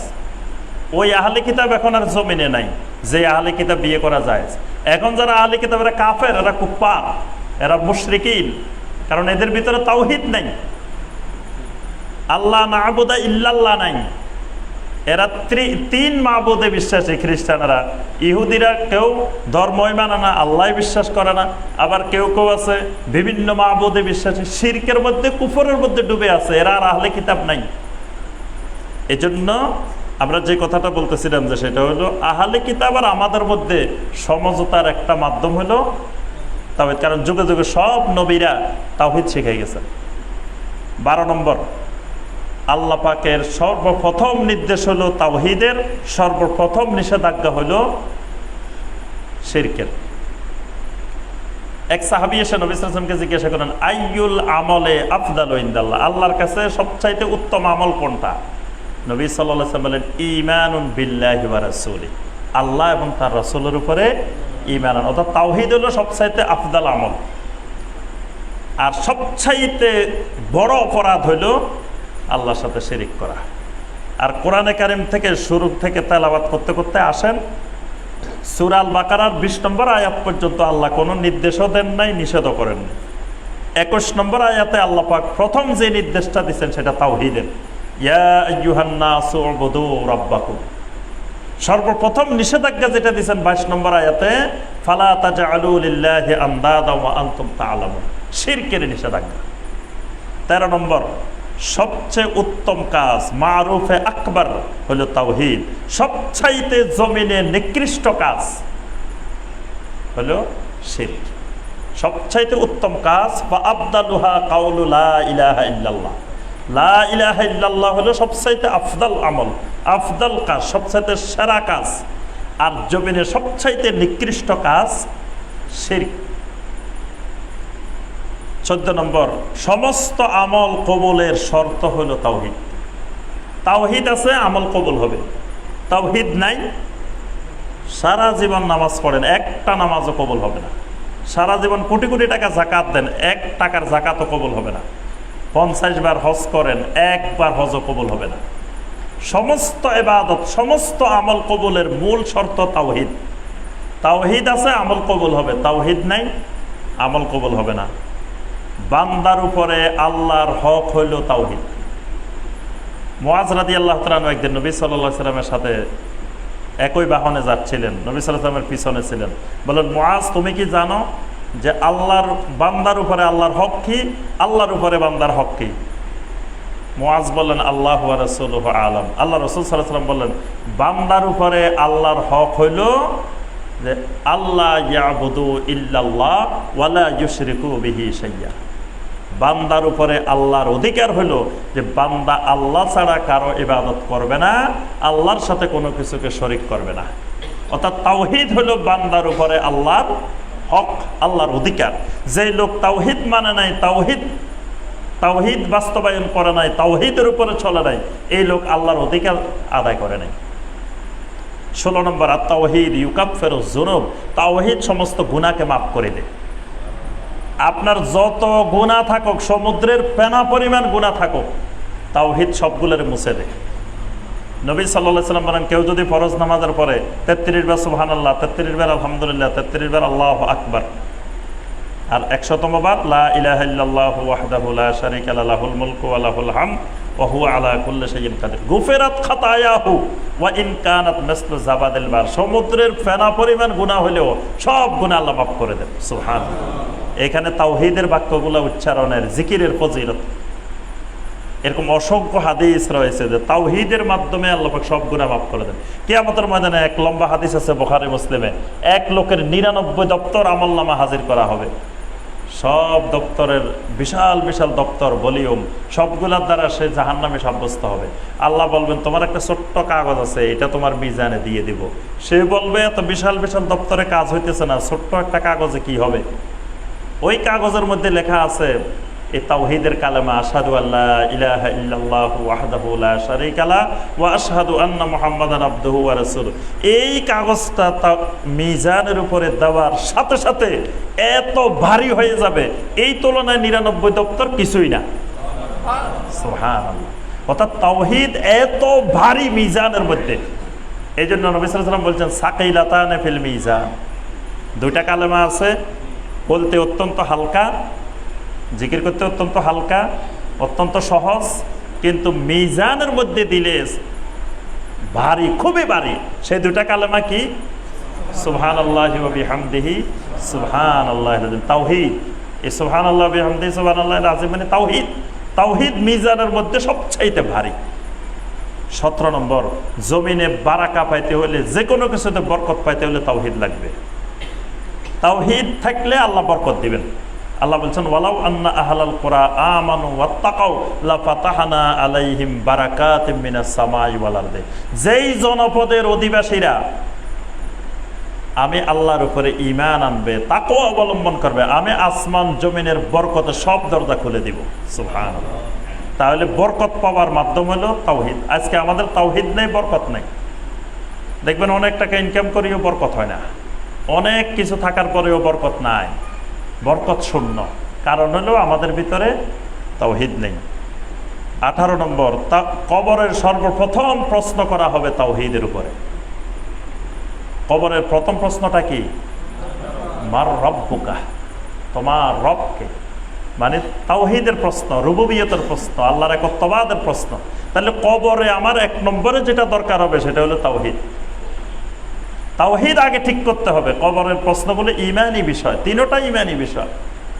এই ঈমানি বিষয় আগে ঠিক করা লাগবে। ঈমানি বিষয় ঠিক করলে আমল অটোমেটিক ঠিক হয়ে যাবে। এই জন্য কাউকে কখনো আমলের দাওয়াত দেব না, দাওয়াত দেব কিসের? ঈমানের, তাওহীদের। সে নামাজে হাত কোথায় বাঁধবে এটা দাওয়াত দেওয়া লাগবে না। সে আমিন সশব্দে বলবে না নিঃশব্দে বলবে, এটা দাওয়াতের বিষয় না। সে সলাতে নফল সলাত কয় রাকাত পড়বে, বা সে রাফল ইয়াদান করবে কি করবে না, কোথায় বসবে না বসবে, এগুলো দাওয়াতের বিষয় না। দাওয়াতের বিষয় হলো তাওহীদ, ঈমান। তাওহীদ ঠিক হলে বাকি সব তার অটোমেটিক সে নিজেই ঠিক করে নেবে। তাওহীদের গরজেই, তাওহীদেই তাকে ঠিক করে ফেলবে। তাওহীদ এমন এক জিনিস, যার ভিতরে ঢুকবে তার পুরো জিন্দেগি পরিবর্তন হয়ে যাবে। তাওহীদ এক জায়গায় না, খালি ব্যক্তি জীবনে না। তাওহীদ ব্যক্তি জীবন, পারিবারিক জীবন, সামাজিক জীবন, অর্থনৈতিক জীবন, রাজনৈতিক জীবন, আন্তর্জাতিক জীবন, সব জায়গায় তাওহীদ প্রভাব ফেলবে। সব জায়গায় তার চেঞ্জ হয়ে যাবে। যার ভিতরে তাওহীদ ঢুকবে তার কথাবার্তা পরিবর্তন হয়ে যাবে। তার কথায় সবসময় তাওহীদই কথা বাইর হবে। তার জবানে কখনো তাওহীদ বিরোধী কথা বাইর হবে না। তারপর 19 নম্বর, তাওহীদ শারতুন ফিস শাফাআহ। নবী সাল্লাল্লাহু আলাইহি ওয়াসাল্লামের শাফাআত পাইতে হলে তাওহীদ লাগবে। তাওহীদ ছাড়া কারো জন্য আল্লাহ পাকের পক্ষ থেকে শাফাআতের ব্যবস্থা করা হবে না। জাহান্নাম থেকে বাঁচিয়ে আসতে হলেও, মানে জাহান্নাম থেকে শাস্তি ভোগ করার পরে জান্নাতে আসতে হলেও তাওহীদ থাকা লাগবে, না হয় জান্নাতে আসতে পারবে না। কোনো ধরনের শাফাআত প্রযোজ্য হবে না তাওহীদ না থাকলে। সর্বশেষ আমরা যেটা বলে শেষ করব সেটা হলো তাওহীদ শারতুন ফি দুখুলিল জান্নাহ ওয়ান নাজাতি মিনাল খুলুদি ফিন্নার। জান্নাতে প্রবেশের শর্তই হলো তাওহীদ। তাওহীদ ছাড়া কেউ জান্নাতে প্রবেশ করতে, মান কানা আখিরু কালামিহি লা ইলাহা ইল্লাল্লাহ দাখালাল জান্নাহ, যার সর্বশেষ কালাম হবে লা ইলাহা ইল্লাল্লাহ দাখালাল জান্নাহ, এই লোক জান্নাতে প্রবেশ করবে। নবী সাল্লাল্লাহু আলাইহি ওয়াসাল্লাম মান মাতা, যেই লোক এমন অবস্থায় মারা গেল, সেই লোক সাক্ষী দিছে লা ইলাহা ইল্লাল্লাহ দাখালাল জান্নাহ। যেই লোক এমন অবস্থায় মারা গেছে যে লা ইলাহা ইল্লাল্লাহ মানে নাই, সে দাখালান নার, সে জাহান্নামে যাবে। এরকম অসংখ্য হাদিসে আল্লাহ রাসূল সাল্লাল্লাহু আলাইহি ওয়াসাল্লাম বর্ণনা করছেন যে তাওহীদ যার ভিতরে থাকবে সে জান্নাতে যাবে, তাওহীদ নাই সেই জান্নাতে যাবে না। এবং জাহান্নামে স্থায়ী থাকা থেকে বের হওয়ারও মাধ্যম হলো একমাত্র তাওহীদ। তাওহীদের আরও অনেক গুরুত্ব রয়েছে, আমরা কয়েকটি গুরুত্ব সংক্ষেপে তুলে ধরার চেষ্টা করেছি এবং তাওহীদটা বোঝার চেষ্টা করেছি। হয়তো তাওহীদের আলোচনা, আকীদার আলোচনা হয়তো আমাদের কাছে এত মজা লাগে নাই, কিন্তু মানে আমরা খুব সবচাইতে দামি, সবচাইতে গুরুত্বপূর্ণ আলোচনাটা করছি। অর্থাৎ এটা গতানুগতিক ওয়াজের মতো মনে হয় নাই, কিন্তু আল্লাহর জমিনে সবচাইতে বড় ওয়াজ, সবচাইতে মূল্যবান ওয়াজ এই তাওহীদের ওয়াজ। তাওহীদের ওয়াজ ভালো লাগুক আর না লাগুক, পছন্দ হোক আর না হোক, কিন্তু সবচাইতে মূল্যবান, সবচাইতে দামি আলোচনা হলো তাওহীদের আলোচনা। এবং আমাদের বর্তমানে এই আলোচনা, তাওহীদের আলোচনা সবচেয়ে বেশি দরকার। দাওয়াত দেওয়া দরকার মানুষকে তাওহীদের উপরে, আমলের দাওয়াত না, তাকে দাওয়াত দিতে হবে তাওহীদের। সে আল্লাহর তাওহীদ বুঝতে পারলে তার জীবনের সব ক্ষেত্রে সংশোধন হয়ে যাবে। আল্লাহর তাওহীদ না ঢোকার কারণে, আমাদের ভিতরে তাওহীদ না বোঝার কারণে বীজগণিতের সূত্র যদি ভুল থাকে, আপনি 3 ঘন্টা ধরে অঙ্ক একটা করলেও রেজাল্ট মিলাইতে পারবেন না। তাওহীদে গন্ডগোল থাকলে আপনি সব জায়গায় গন্ডগোলে পড়বেন, কোনোটা মিলাইতে পারবেন না, কোনোটা হিসাব নিকাশে মিলবে না, কারণ আপনার মূলের সূত্রই ভুল। এজন্য তাওহীদ সংশোধন হইলে দেখবেন সব জায়গায় মিলবে। দেখবেন যেই ব্যক্তিটা তাওহীদবাদী বা তাওহীদ, আমরা সবাই যে তাওহীদ শতভাগ বুঝে গেছি তা না, আমরা তাওহীদ বুঝার মানার চেষ্টা করতেছি। যারা তাওহীদ বুঝার, তাওহীদ মানার চেষ্টা করতেছে, তাদের সামনে কোরআন হাদিস তুলে ধরলে তারা যেভাবে কোরআন হাদিসকে গ্রহণ করে, যেই লোক তাওহীদ বুঝে নাই, তাওহীদ মানার চেষ্টা করে না, সেই লোক কিন্তু কোরআন হাদিসকে ওইভাবে গ্রহণ করে না। আপনি দেখবেন, একটু পার্থক্য দেখলে বুঝবেন যে একটা তাওহীদে আগ্রহী, তাওহীদ বুঝতে চায়, এইরকম মানুষের সামনে কোরআন হাদিস যেই মূল্য পায়, যে কদর পায়, যে তাওহীদের ধারে কাছে নাই, তার কাছে কোরআন হাদিসের মূল্য ওইভাবে নাই। এই জন্য সম্মানিত ভাই ও বোনেরা, আমরা তাওহীদকে আরও বিস্তারিত জানার চেষ্টা করব। তাওহীদ কিন্তু বিশাল সাবজেক্ট। আমরা তো শুধু একটু আলোচনা করি সামান্য, যে তাওহীদটা কি, তাওহীদের গুরুত্ব, তাওহীদ কত প্রকার। এর বাহিরেও তাওহীদ বিশাল জিনিস। মানে অনেকে মনে করে, আরে তাওহীদ বুঝলে কি হবে, তাওহীদ দরকার নাই, আমার দিন কায়েম দরকার। এরকম মুসলমানও আছে, আল্লাহ পাক সব নবীদেরকে বলছে আন আকিমুদ্দিন, দিন কায়েম করতে বলছেন, কিন্তু এই আকিমুদ্দিন মানে আকিমুত তাওহীদ। সমস্ত নবীকে আল্লাহ বলছে তাওহীদ কায়েম করার জন্য। তো অনেকে বলে তাওহীদ কায়েম হলে কি হবে, বা তাওহীদ কায়েম হলে তো সুদও থাকবে, গোশও থাকবে, সব থাকবে, তা আপনি তাওহীদ কায়েম করে কি করবেন? অর্থাৎ এই আল্লাহর বান্দা তাওহীদ বুঝে নেন।